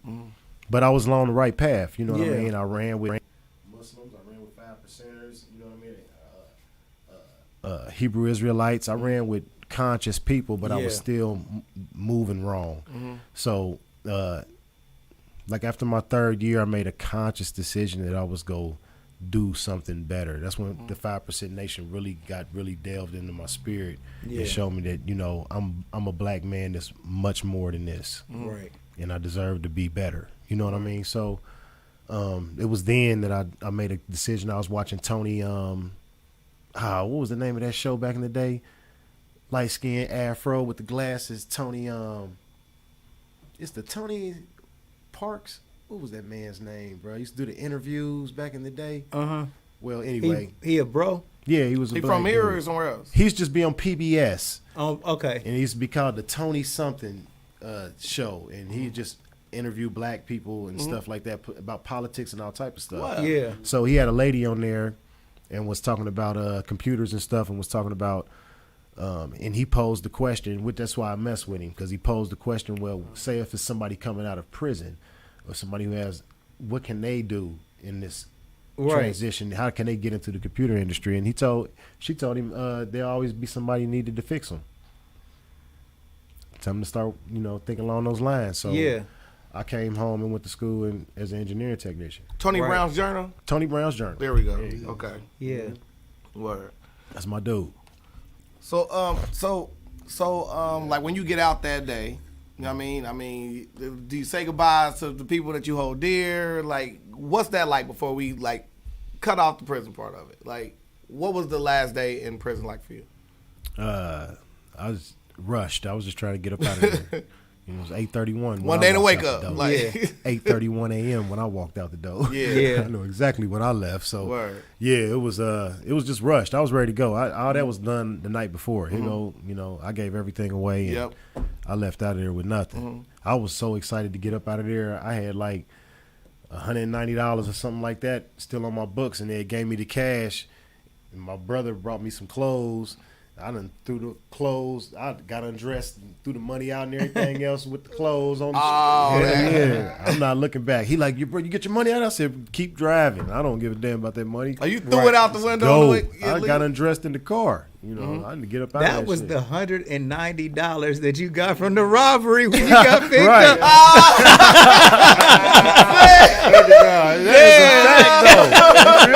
Because it was about that much, bro. I swear. Bro. Wow. Yeah. So how ironic. You threw that shit away. You said, I'm not built. Yeah, I'm not building nothing off that foundation. No, you keep all that prison. They called me when I got to my mom's. Like, I said, nah, y'all can keep it. They wanted to mail it. Nah, I don't want it. Yeah. Right. Yeah. Word. So, like, what's your very first step after you get out? What do you do first? What's the first thing you like? Give us the first day out. People came over mom's house. You know, it wasn't no crazy stuff. You know what I mean? It was just people close to the family. You know, came over and just Son, had get a good chance to time. see your son. I know that was Oh cool. yeah, that was awesome. How old was he at that there.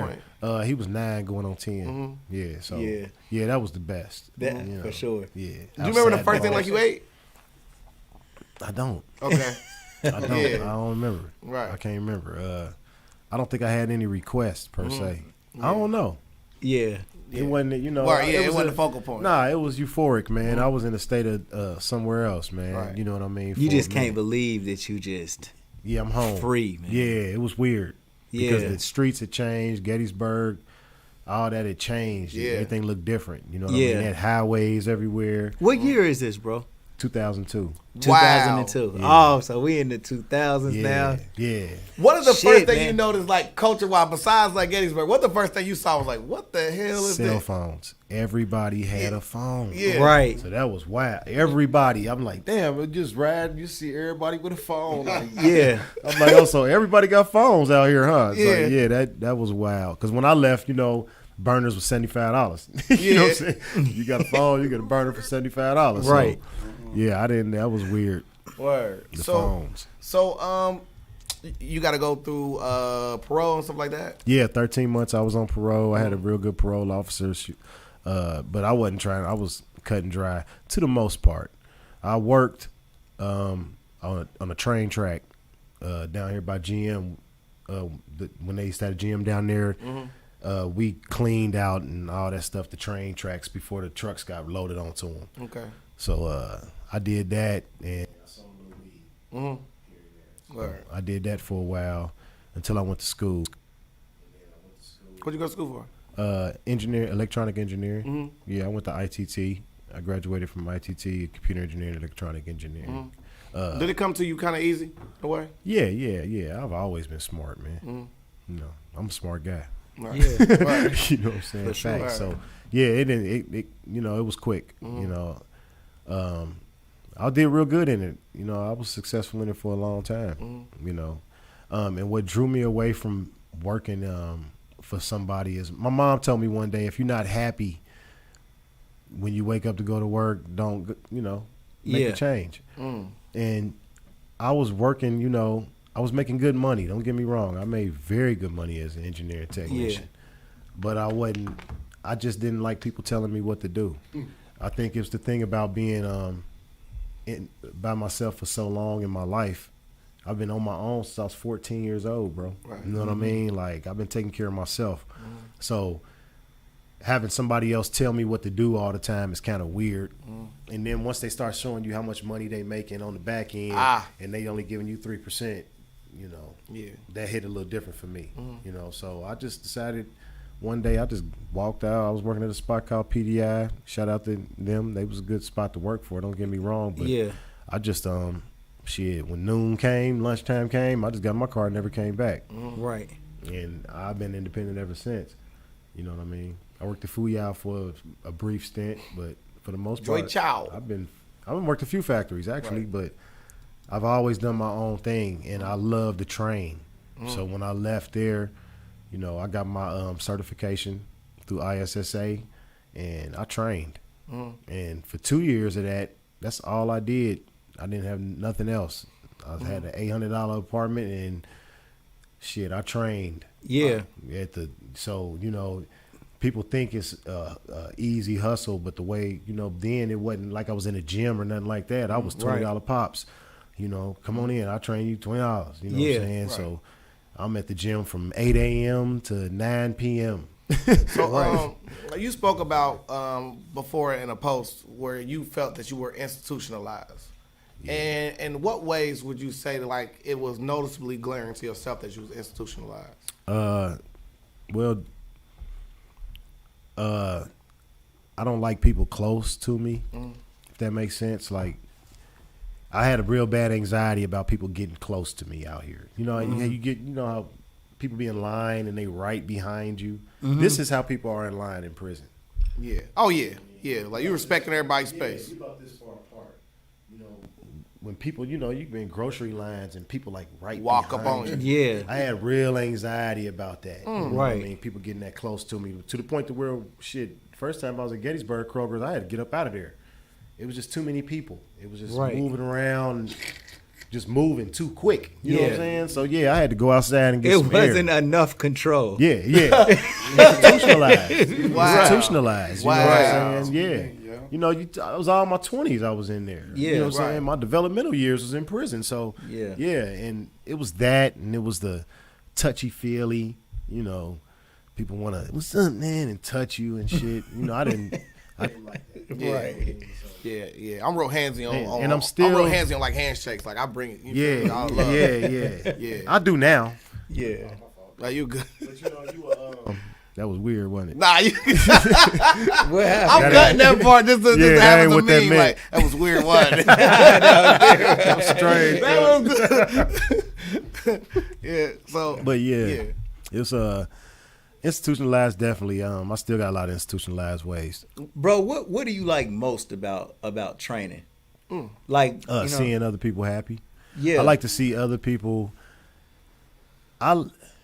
You literally, it can make you bring tears to your eyes to get a text message and somebody say, "Man, look, I done lost this. Look what I'm looking like." You know, it feel good to know somebody done turned into a whole.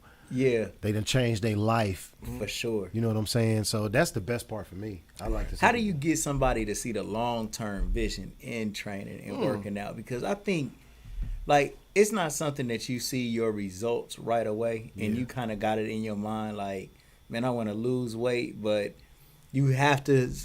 Do you have to stay consistent with a workout, or what's? I think it's the connection that to keep people involved in wanting to stay in a healthy lifestyle. I think it's just I think it's more of a personal connection. I think it's the personal connection that you have with your clients or your members who that brings that type of wanting to keep going, because you know, if you're exerting positive energy and you having fun doing it, and you know what I mean, and you making it fun for your clients, Yeah, before you know it, it's not work no more. right. You know what I mean? It's just what you do. It's fun. You know, you going to go work out, have a good time, laugh, and you still gonna come out feeling good. You know what I Yeah. mean? You'll go through the sweat and tears and all that shit, but at the end of the day, you go walk out feeling a state of euphoria. Right. Literally, bro. You get a good workout. Oh, yeah. It's like you smoked a good blunt. Yeah. And it releases what? Endorphins in your brain. the Exactly, same way where as- you feel them travel down your 33rd, so you feel it. You know what Yeah. I mean? So that feeling, it's the same thing as anything else. It's an addiction like any other addiction. You know what I mean? You look for that feeling. So, speaking of addiction and working out, you be drinking eggs, man? Man, I don't like chewing a lot. Let's be clear, bro. I don't like chewing. Wait. I get tired of chewing. What's I it eat like all the to drink time, an bro. egg, bro? Like, It's cold. As long as they cold, you don't taste them. It's like, you know, it ain't like I'm sitting there just like bloop and wine testing it. Nah, this shit just drop down your throat, you know. I don't know. All right, but what's the benefit in doing it, bro? It's protein. Huh? Protein. Protein. Yeah, I'm just trying to get my protein. yeah. Because I don't like chewing. Yeah. You know what I mean? I get tired of chewing all the time. You know? Yeah. Eggs are something that I don't, you know, who likes the egg texture in real life, bro? I never heard nobody say they tired of chewing. You the first one I ever heard say I that. eat all the time, bro. Oh, yeah, because you gotta feed always the machine. eating. Yeah, we eating. Food is fuel. So, Yeah. but chewing eggs, chew an egg, bro. I'ma Next think- time- I'ma next time, do that. chew an egg. I'ma Weird. do it. I've never I'ma do it thought of now. that. See how that feel in your mouth, and you be like, "This some bullshit." Yeah. You know what I mean? Like, it don't Right. even do nothing. You know what I Right. mean? It's like it's dissolving as you chew, like Yeah. popcorn or something. I Like it didn't never never- goes down your throat. I Like, never thought of this like, till really. today. You All just- right, bro. And look, for people that want to lose weight, yeah, what is the number one thing that they should cut out of their diet? sugar. Sugar. Sugar. The number one addictive drug in America is sugar. Yeah. Number one, we are given sugar at a very young age, Yes. and it is developed into our system like heroin addiction is developed into your system. Yeah. Right. You know what I mean? So, sugar. Go fruits. Yeah. I drink a lot of smoothies. I got a lot of smoothies. Yeah. You know what I'm saying? Shout out to my girl. She made this for me for Oh, yeah, that's Christmas. all This is right. my granddaughter's. Whoa. Yeah, she made this for me. That's what's up, bro. That's hard, man. They beautiful. Man, she kind of like you my see daughter him? a little bit. That ain't yours though. Yeah. This ain't yours. I like my little midget, bro. I like KK. That's Your crazy. kids. These ain't your kids, fam. I ain't saying no. Hell no. I was never. But yeah. Yeah, man. So yeah, you want to adorable. get it from fruit. Keilo, you got some questions over here on this Oh, okay. Facebook All real right. quick. Let me see what we got. As long as for they you, make bro. sense. Patria Smith. I got people who don't like me too. Patria. Oh, you Oh, finna man. live Boy, over here. getting some work done. Can you mentor my troubled teenager? Who was that, Pete? Teenage He's boy. an Aquarius. Pete. Patricia M. Smith. Pete. Shout out to Jay Jones, man. We can talk. Let's talk. We can talk about it. I can't tell you yes like that because I'm not gonna say yes, Pete. Shout out to him. You can bring him to the gym and I can mentor both of y'all. Or, Yeah. Pete running. Pete know what it is. Come on down, Pete. That's Patria. yeah. Yeah. She said he an Aquarius. Ain't no girls allowed in. I think Chocolate LLC, the body butter girl. Yeah, I think. So. Yeah. Word. Yeah. Shout out to you. Shout out to That's you. Ray's cat. Word. So, speaking of some people that like you've worked out with, or you kind of helped them, was Ashland Vance, and he's an MMA Ash. fighter. Oh yeah, that's my dude. Ash. Yeah. Yeah, that's my dude. He just started working out again last week with me. Yeah, that's my dude. Man. Yeah, he got a fight coming up or anything, or Nah, he don't have a fight coming up yet. He just getting ready again. okay. Getting back to his discipline. Ash a superhero. I'm gonna tell you that now. You know, he don't know how strong he is, but Ash is a superhero. Him and his girl. What? His child's mom, Jamila. Oh yeah, shout out to Jamila and Ashland. Yeah, them my Yeah. people. Yeah, them real good people. Yeah. How do you become a superhero? I mean, we got Meet Your Riverscape to get popping. Like how do you become a superhero? Nah, you can meet me in Roosevelt, 11 a.m. Monday through Friday. Hey, there we go. Plug. Yeah. 11 a.m. Monday through Friday. Shameless plug. Yeah, it's just about it's a mind state. We just try to put you in a mind state that you can do anything. Right now it's jumping Jackuary. So Some bars, man. yeah, so everybody it's jumping jacks. Last year it was September burpee, October burpee, November burpee, December burpee. So it was burpees. Got them up to where I think maximum was 300 burpees. What's a burpee? It's an exercise. Yeah. Where you jump up in the air, you go down into a push-up, kick your feet out simultaneously, bring them back up under you. Yeah, I know Come back exactly up. what you're Yeah. talking about. So we got them doing those. Now they doing jumping jacks. So they had 1,000 jumping jacks a day now. Well, today they did 1,000. Yesterday they did 1,000. Tomorrow they up to 600, so 1,200. How long does it take to do 1,000 jumping jacks? It don't take long. They raw with it. Listen, all my girls superheroes. What's up, Head? Love you, boy. Yes. Dion. Yeah, that's my cousin. Right. It don't take long, man. That's why I say it's a mentality. You know, everybody look at the number and be like, I can't do that. But once you start doing it, you got to finish it. Yeah. You know what I'm saying? So it's a build up. We go start at 100. Then we go work to 100. Well, we go start at 25, depending on your levels. Yeah. We start at 25, and next day we at 50, and the next day we at 75. We at 100, and then we at Yeah. 200, then we at 300, and we go in increments of 100 after that. Yeah, for sure. So, you know, it's just about, and once you do it, it's the warm up. Now we go work out. Yeah. You know what I'm saying? And so, you know, I think that's the confidence builder when working out is the self-achievement, knowing that you did something that you thought you couldn't do, but you ended up doing it anyway. So you also were featured on Daniel Stevens' podcast. That's my dude. Shout out to Daniel Stevens. You know what I'm That's saying? my boy, He be bro. here Friday, man. He be here Oh, Friday. really? Yeah, Oh, yeah, that's my word. dude, man. He's What's one up? of the best dudes. Let me tell you something, man.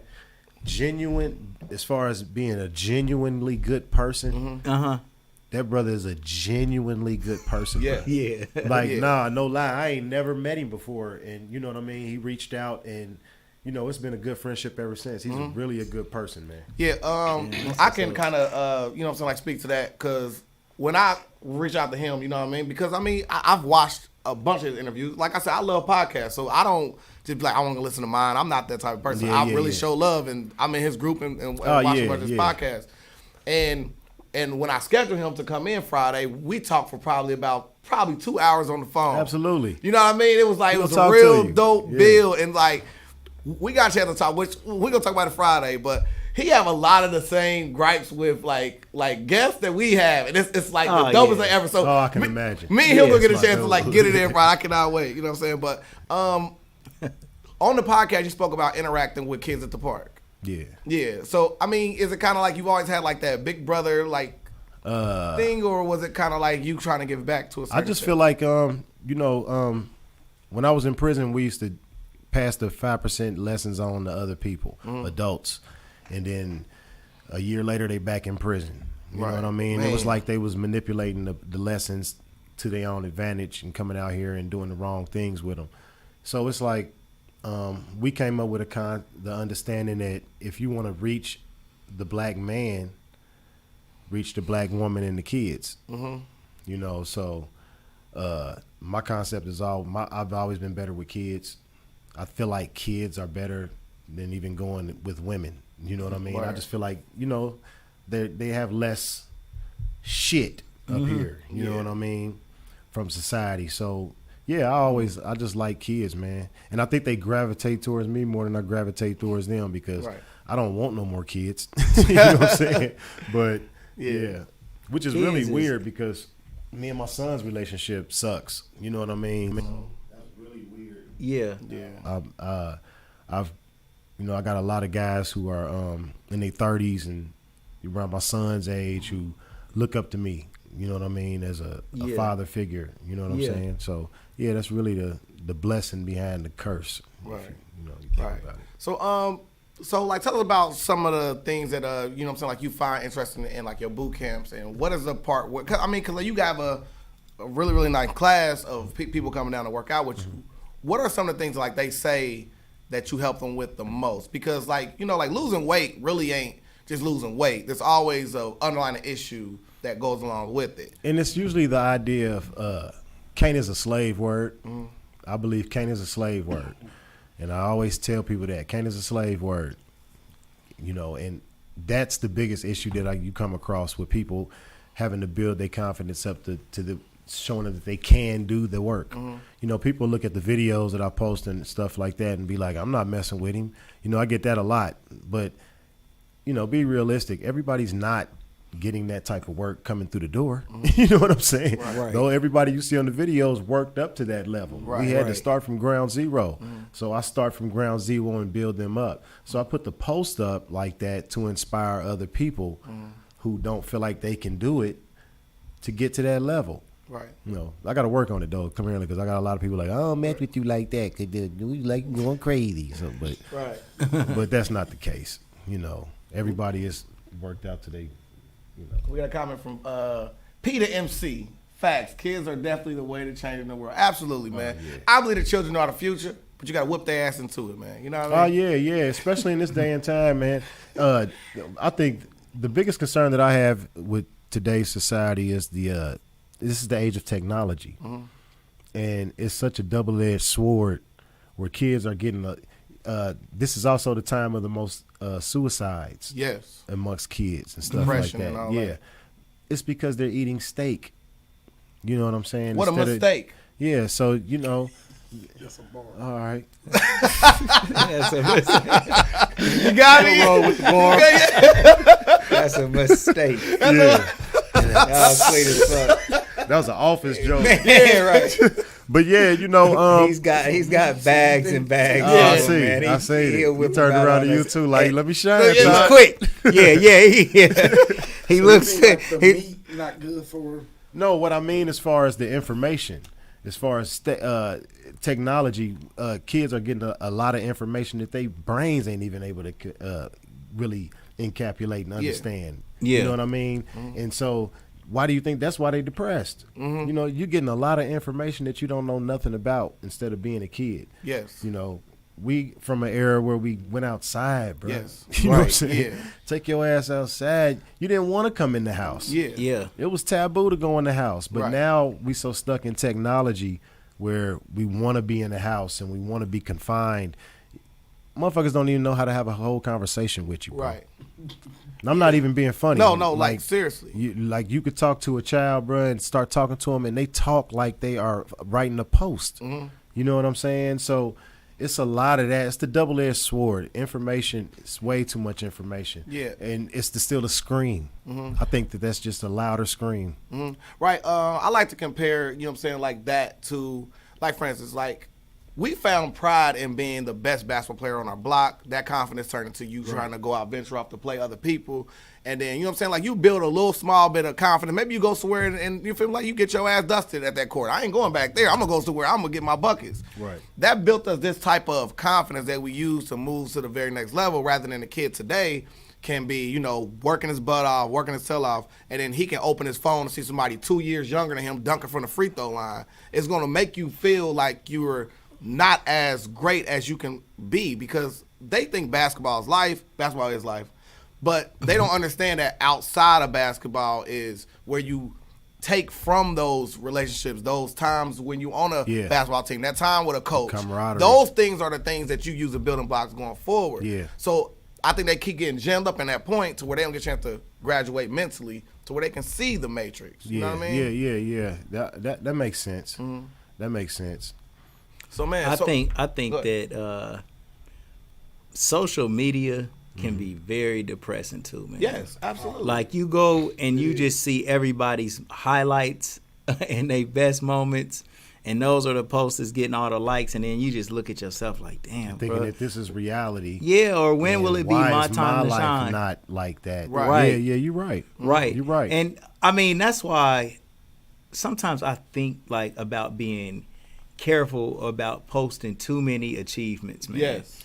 Yeah. Not because I don't necessarily want to shit on nobody, but just don't want I just don't want everybody just feeling like I'm not I don't go through shit, you know. And then I don't like to put negative shit out there too, like when I'm having a bad day or something, you know. I don't think it's relevant for me to just give everybody that bullshit either. Yeah, well, but you know, the whole idea is that, you know, social media, especially for our age, of course, but I think that everybody should take on the tone of understanding that if you have a platform where that many people are listening, say something that makes sense. Yes. Right.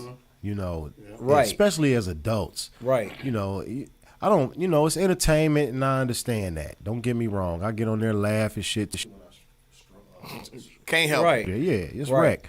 But it's also it's a double-edged sword, because it's a sad thing too to see a grown motherfucker at 40-something plus years old talking like they teenagers. Right. I mean, on some goofy. You know what I mean? Like, somebody just invited me to the Dayton Hood fights. Man, I'm not getting on that goof troop shit. You know, for what?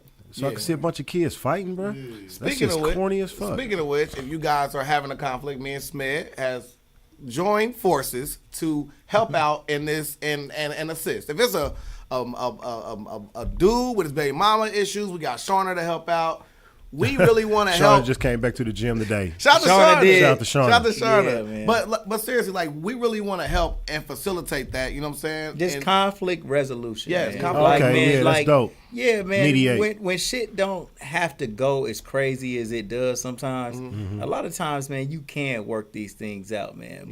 Man, listen, bro. So much pride, man. If that's unnecessary. Yeah, it's ridiculous, man. I know so many guys I grew up with who I done got in fights with, who we know each other and we laugh and talk and everything, love today. Yeah. You know what I'm saying? Like, literally to the point to where I just seen a guy who I cold disrespected his mom when I was a kid. Word. Yeah. You know what I mean? Shout out to Kurt Jameson, my dude. Yeah. But he was an adult, you know what I'm saying, back then. And I told his mom, I said some foul shit that you should never say to no woman. Yes. Right. You know, and she told him, you know what I mean? Now, mind you, he punched the shit out of me in my face. Yeah. Put a 12 gauge on me, made me stop running and punch me in my shit, maybe go back to his mother, apologize, and then hit me with a good one. You feel me? And, I definitely stole a car and ran it into his car. You know what I'm saying? Right.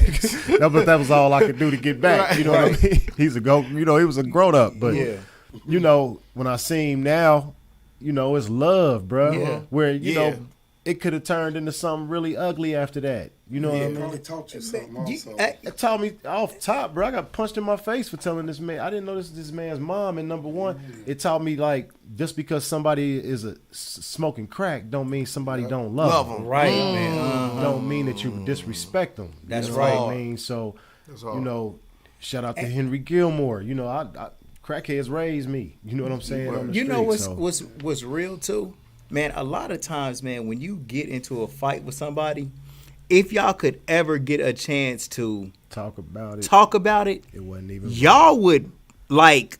It seemed like good relationships are formed off of that. Like, absolutely. And a lot of times when you kids, you fight your best friends. Yes. Everybody, we all friends to this. And y'all day. still all friends to this day. Y'all rumble. You know? So it's like, man, it's kind of like once y'all get in there and y'all fight, you know, if didn't nobody get beat up too bad in the fight, when y'all get a chance to come together and work it out, man, y'all could really have a strong bond and respect for each other after that. And it used to be back in the day, you know, I'm sorry. No, you but, great. you know, it used to be, you know, you just keep fighting.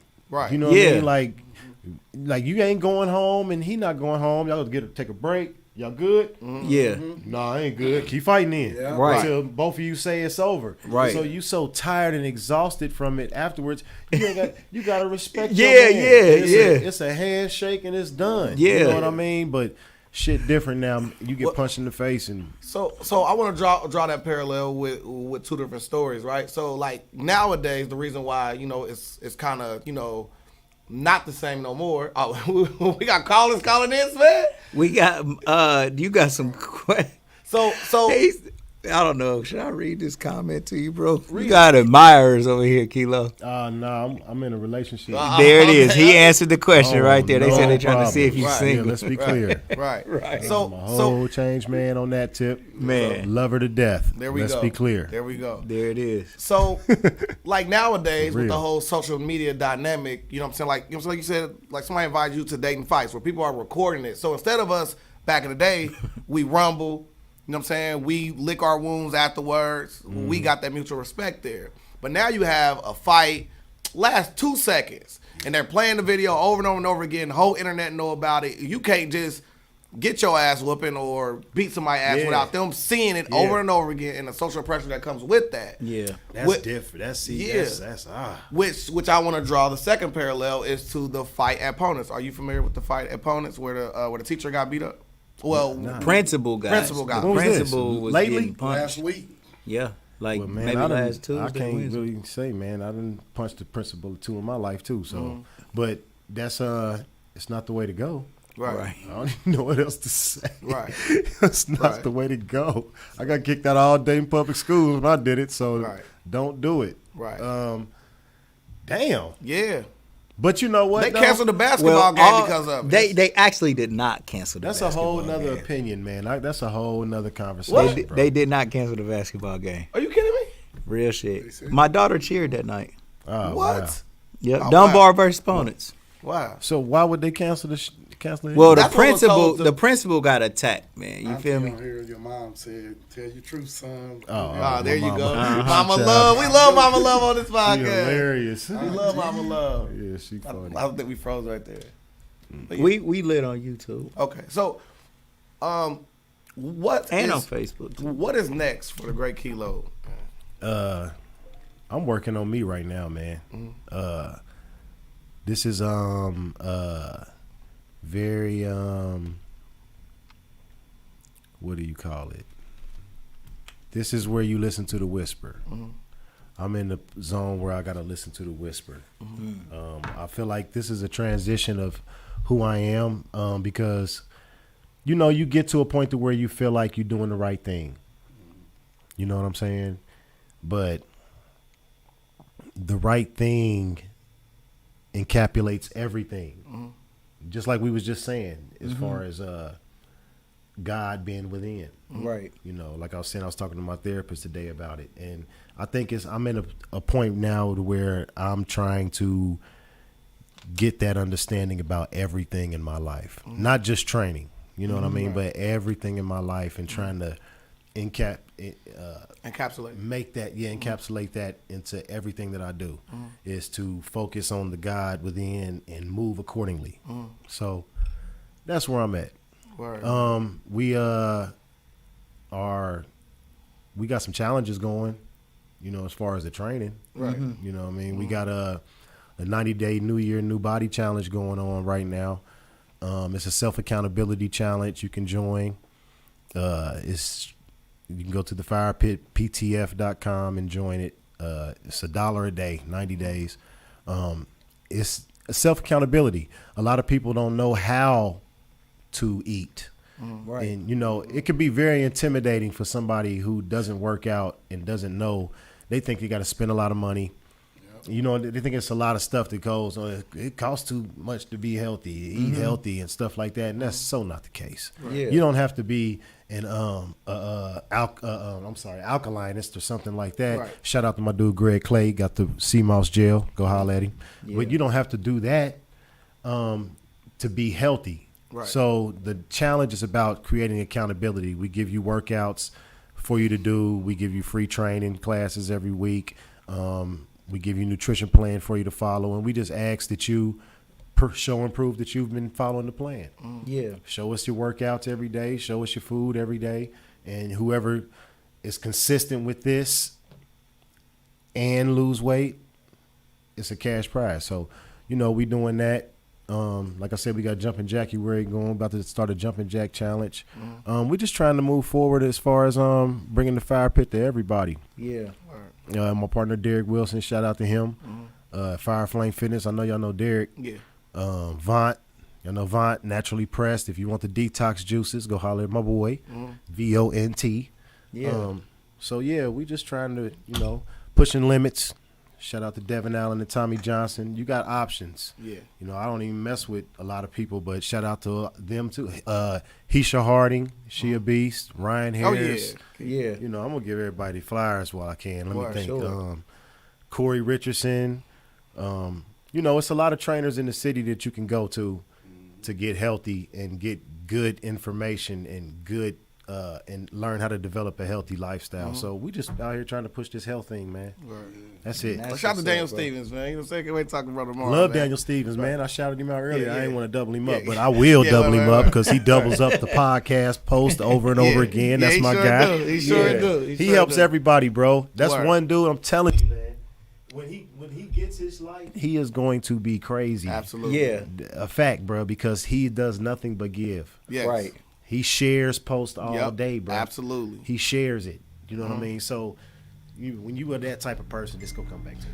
So, here on the Legendary People podcast, we have this thing called the butterfly effect. This is something I found in the course of my research or something you said during the course of the interview that I found truly profound and amazing. I think just going back to, like the small details of your life, like your dad being a soldier.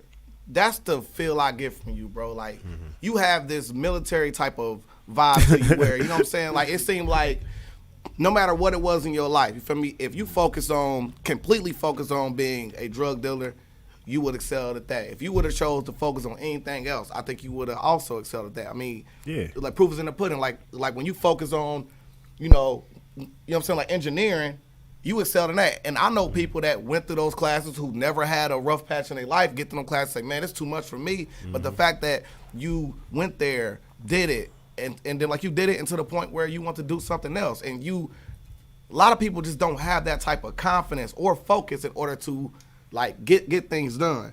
You go back to, you know what I'm saying, like your slogan of asking ourselves why. You know what I'm saying? That type of thing can really get you down a rabbit hole, or it'll be to, you know what I'm saying, like an actual goal. Like if you really run back to that, and it's the fact like when we got to sit still is when we get a chance to actually hear that divine whisper, is what you call it, is what really guides you to be great. You know what I mean? Yeah. Because like a lot of times, like when we have everything stripped from us, we still got God, bro. Like no matter Absolutely. what, you know what I mean? And like you are like a living, walking example of that. And like the way like you help people with getting through their issues, I think is very like the repetition that involves in workout is very similar to me when I help people with investing, because it's something like you got to get out of your head, because you're going to work your ass off one day, you know what I'm saying, like working out, and you're going to look at that scale and that scale ain't move, or you're going to work your ass off and you actually gain muscle and it's going to look like you gain weight. Yeah. Same thing with investing. Like you'll put your money in there and it look like you ain't making no money. You like you're making no money, and then boom, out of nowhere. Boy, listen. You know what I mean? That's a fact. So, and then it's one more a thing that I fact. want to draw a parallel with is like you spoke about. You know what I'm saying, your you know what I'm saying, fractured relationship with your son. It's one thing like I think about, and that is how me and my dad is. You know what I'm saying? Like me and my dad, I love my dad to death. I talked to him today about, you know what I'm saying, the proceedings with my grandmother. The olive branch I got with my dad, even though he wasn't there, like, you know what I'm saying? Like the way like you want your dad to be there, because like we want our dad to be something that's impossible anyway. Right. I just know that from just my own life. The mending bridge I have with my dad is he is an outstanding grandfather. And I see your cup, you got your grandbabies right there with you while you on your journey, bro. That to me shows, like, you know what I'm saying? Like that hit with me harder than probably anybody else that's watching. Oh, these are my babies. Yeah, so when I was like, you like my daughter, it hit different, bro. It really do, man. So I want to tell you, bro, your work ethic, your focus, everything you went through were the building blocks. It was you hitting that weight bench in your life to power through to be the person you are today, man. You a legend, bro. Hey, man, I appreciate it, bro. I don't feel like a legend, but I appreciate it. Right. You know, we all human, and I got many fallacies. You know what I mean? So, you know, it's just about, and that's what it's all about, just staying humble. Stay humble. I appreciate it, man. You already know, but we here to be humble. Let's be humble and let's just work, bro. You know what I mean? Smack. Yeah, well, like Keilo, before you ever met me, right? Man, I've heard legendary stories about you, bro. While you was in jail. Yeah. And I mean, me and Rocky is close. Yeah, you know yeah, what I'm I saying?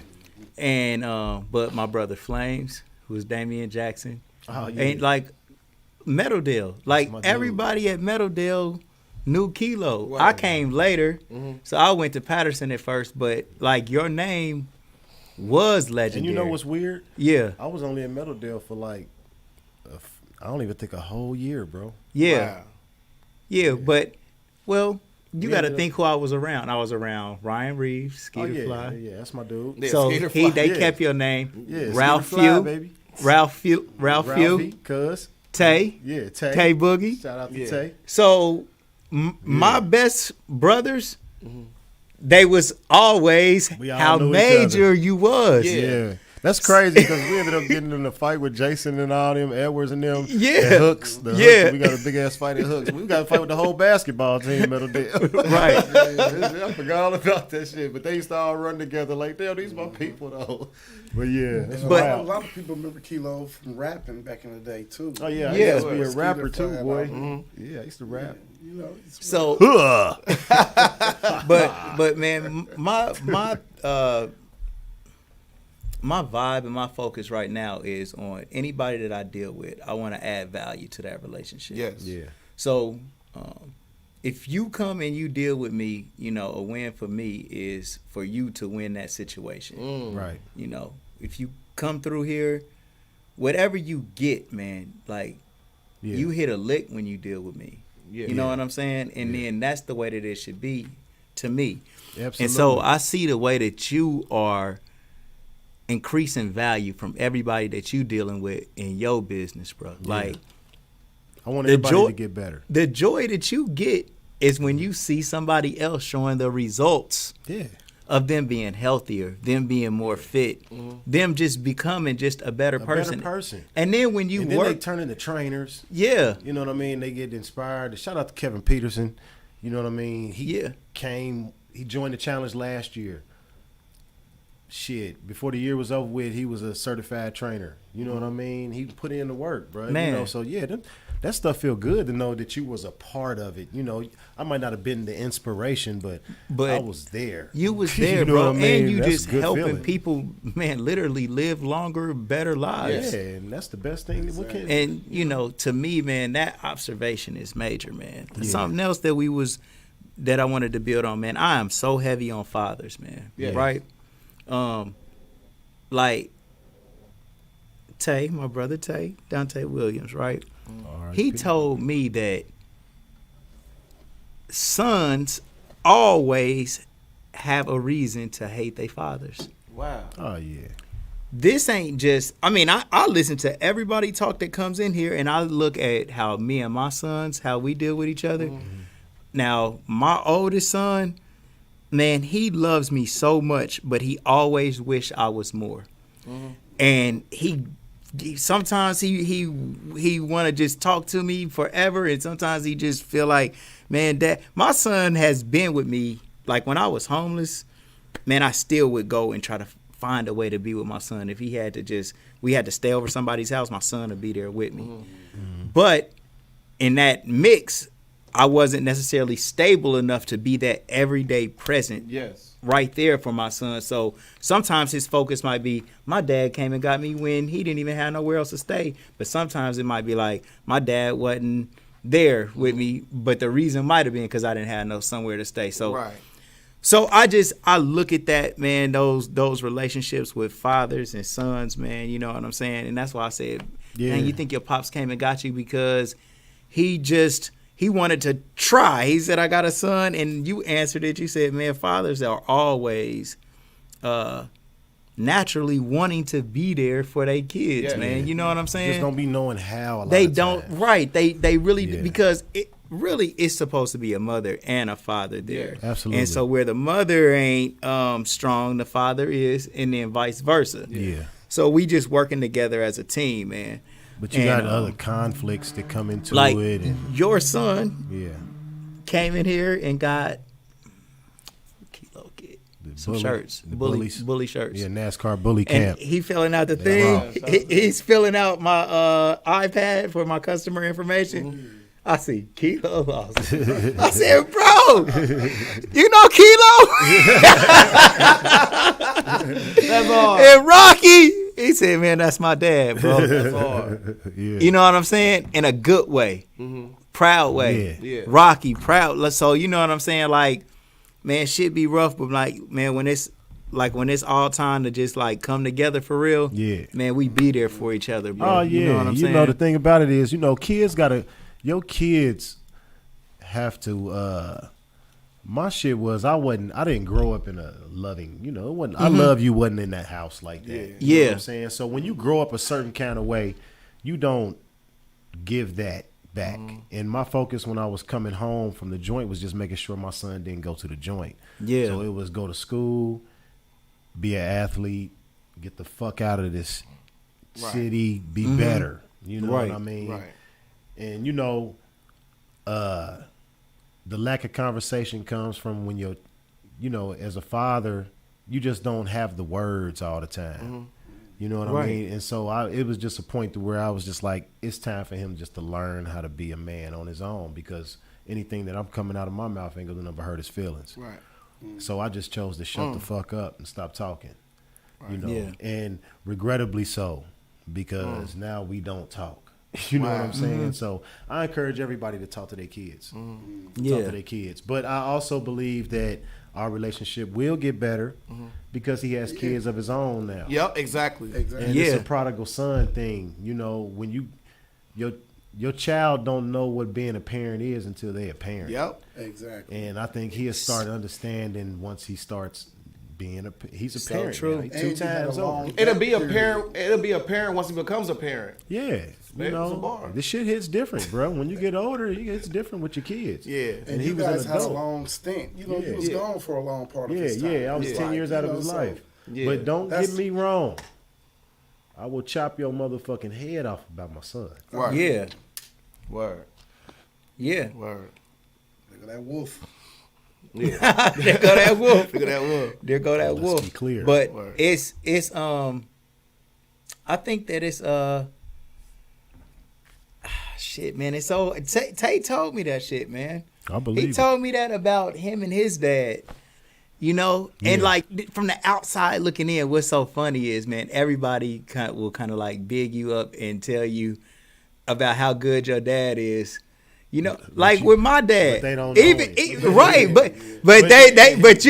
But the thing is, the reason why is because you analyze your father so much, because a lot of times we put in a position to be a disciplinarian, right? Yeah. And so when your son comes to age, he like, let me examine this motherfucker, man. This nigga was telling me don't do this, doing that, doing this, and here he was doing the same shit that he was telling me not to do. Yeah. And so I've learned that over time. And then there's no handbook for parenting either, man. Absolutely. So for everybody that's like being a parent, like That shit you kind of like it's trial and error with a lot of shit. We don't know the whoopings work. I heard Spirit of Rod spoiled a child, so man, I gotta whoop my son so he'll respect consequence. But then you got another school of thought whoopings don't work. But sometimes you like, damn, how can I? Because you got this mind frame. I'll never hit my child until they say, man, fuck that. You be trying to tell them what to do, and they just Because my dad sure knocked me out. Yeah. But, in that type of situation. But I done heard people say, I'm glad my father did that to save my life. And then you have other people that say, that destroyed me and fucked me up, man. So you treat everybody fair. Treat everybody, which one is it? Treat everybody. With respect. Treat everybody. You can't treat everybody the same, but you can treat everybody fair. There you go. So you know what I'm saying? Basically, some people you got to handle with them velvet gloves. Be kind. Yeah. What do you say? Love is kind. Love is patient. Yeah. And if love is God, because God is love, so move accordingly. Yeah. Be patient and be kind. So we did talk about something that's kind of weird before we got on camera. We were talking about the artificial sun in China. Yeah. That's weird. Sman, you gonna pull it up real quick? So Yeah. Quick. Speaking of sun, look. There we go. Let's talk about the Peanut. You got been on fire. You didn't. That's the bar, man. On fire. There you go. Like the sun. I need to get the drums in here. Right. Earlier, Keilo, you didn't hear him. He said, "You had to. It's apparent. You have to be a parent." You heard that shit? I'm like, man, I'm getting tired of this. He's like, It's the New York wit. Right. The New York rhyme wit. So this right here is the video claims that China launched an artificial sun in the sky. Look What? at this, man. Yeah, China made it. China don't play, Man, boy. listen. Shout out to Fuyao. Shout out to y'all. They launched it. Yes, man. Yeah, they launched it. Cap. For about 20 minutes. Yeah, it's set up there. Yeah. They just had it hovering, but it's all electronic. That's China, baby. That is wild. I am amazed. Hell yeah! You see this shit? What the fuck is that? Only be amazed if it's heating up the planet. Right. Other than that, it ain't nothing but It's a bright not ass heat. star It's not heating rocket anything. in the sky hovering. You know. It isn't heating anything, though, bro. You said it's hot, Keilo. Well, it's light bulbs, but that motherfucker ain't helping shit grow. Ain't no That's damn true. sun. That is nuts, bro. Man, y'all tripping, man. That is nuts. Sober nigga shit, right? Man, we all go. This ain't nan high nigga amused by this. High niggas like, man. Right. This sober nigga shit right here. What? Trying to clown it out here right now. Damn. Yeah, bro, that's hard, bro. They flexed on the U.S. Yeah, that was all over. We gotta go to the moon. We just gonna make a sun. Yeah. Man, but you know what, man? For some reason, it don't seem like black people really connect with China for some reason. Yeah, get Why you that? say that? I don't know, man. It seems like they don't fuck with us. It is a weird little undertone. It's a little undertone. Well, of, like, probably racism it's me. Well, the media, bro. What black people do they know other than out of the media? Exactly. Right. They So seeing shit like everything is the same thing as Yeah. anybody else in society. A white dude that grew up in suburban America locks his doors when he see you walk by, Right. Because of the media. You know what I'm saying? Yeah. So they only know what they know. Right. Man, I heard when people come to America, right, and they're applying for citizenship, and they are kind of just telling them about American culture and this, that, and the third. Man, that they say, Man. watch out for blacks. I believe it. Man, come on, man. I'm telling Get you, us canceled, bro. I believe it. They said you. Well, they probably dress it up and say the most poor, crime-infested areas are where the black people live, and these are the impoverished like places. Well, I can validate it. I heard it like a while back, but that stuck with me, man. I believe that shit, man. Well, like I worked with some Chinese, man. I'm not gonna let y'all just shit on. No. We're not just cool, Chinese, man. though, Kilo. Wait. Everybody that comes to America. I'm gonna validate. Okay. No. Okay. I'm gonna validate it, right? So, About to say, man. so I'm part of the inception. Shout out to Jen, man. That's my dude, Jen. Yeah, Jen, what's up with you, Jen? Yeah, it's cool as hell. So like part of my business partners with the Sankofa Investment Group LLP, a lot of those are from Ghana, right?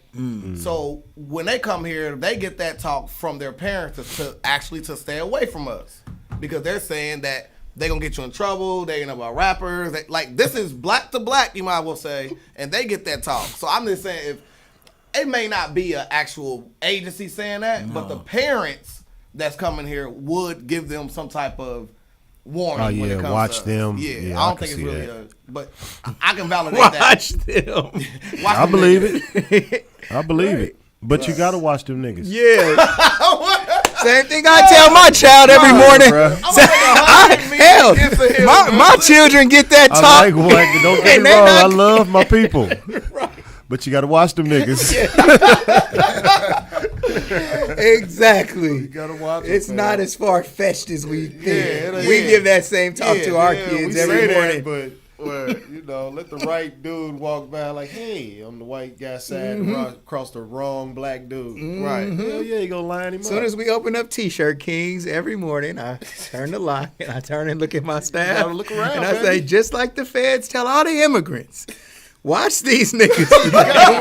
Be careful, motherfucker. Come around the corner so fast, like, bruh, wait a minute, bruh. You be like, bruh. Yes, sir. All right, All right, Smith. send us out, Peanuts. Smith. All right, y'all. Look, some man. bills. Like, subscribe, ring the bell notification, man. To everybody who is watching on YouTube, before you get up out of here, hit that like button for us. Our sponsors: Sheikhs for breakfast, Agnes All Natural Grill for lunch. If you ever injured, call attorney Michael Wright 937-222-7477. Mike Wright. TheShopArea.com. They like the baby Amazon. From the store to your door in 4 business days, free delivery. And when you want to get lit a little bit, get you some good old Kiara Wine. T-Shirt Kings, t-shirtkings247.com. We got an amazing deal going on right now. You get 50 T-shirts for $250. That's $5 a T-shirt. It's the deal you've been waiting on. You can easily sell them for $10 and double your money. Yeah. Gold for your mouth, goldforyourmouth.com. Camera King Studios. Come and take some pictures over here and sell stocks not dope. Yeah. Every Sunday on the Dash Resource channel on YouTube. And we got a new sponsor. What? Keilo. Keilo, what's your business, bro? I am going to say your business from now on every show, bro, forever, bro. And you'll message it to me, but Keilo, what is your business, bro, and how can they get with you? We are the Fire Pit. The Fire Pit. The Fire Pit Fitness. You can reach us at on Facebook. We at the Fire Pit. You can look up our website. It's the firepitptf.com. Yeah. We got challenges going right now. Just go in there, look at the challenges. We got different trainers. We got girls, Kalisha Bailey. We got my boy Vaunt, Derek Wilson, Greg Clay, and myself. Anybody you want to get trained, we got classes 11 a.m. Monday through Friday at Roosevelt, Greater Dayton Recreation Center. And again, that evening at 6 p.m. Monday through Friday. Just come see us, man. Everybody got slots open. Like I said, we got healthy stuff going. Vaunt does the naturally pressed. If you're looking for detox juices that are effective, they natural. He does them himself, freshly squeezed, everything. Look at Vaunt. Then we got my boy Greg Clay. He does sea moss, different flavors. Check him out. He's on Facebook too. It's the Fire Pit, baby. Yeah, let's go. All right, y'all. Man, like, subscribe, ring the bell notification. Peanut, what you got? Don't forget her event, February 12th, man. It's going to be Valentine's Day weekend, you know what I'm saying? So you can come out, have a good-ass time, man. It's going to be photos. It's going to be models. It's going to be a great time, man. Cop some merch, cop a shirt, man. Capitalist clothing, man. Legend, what'd you say? Legendary.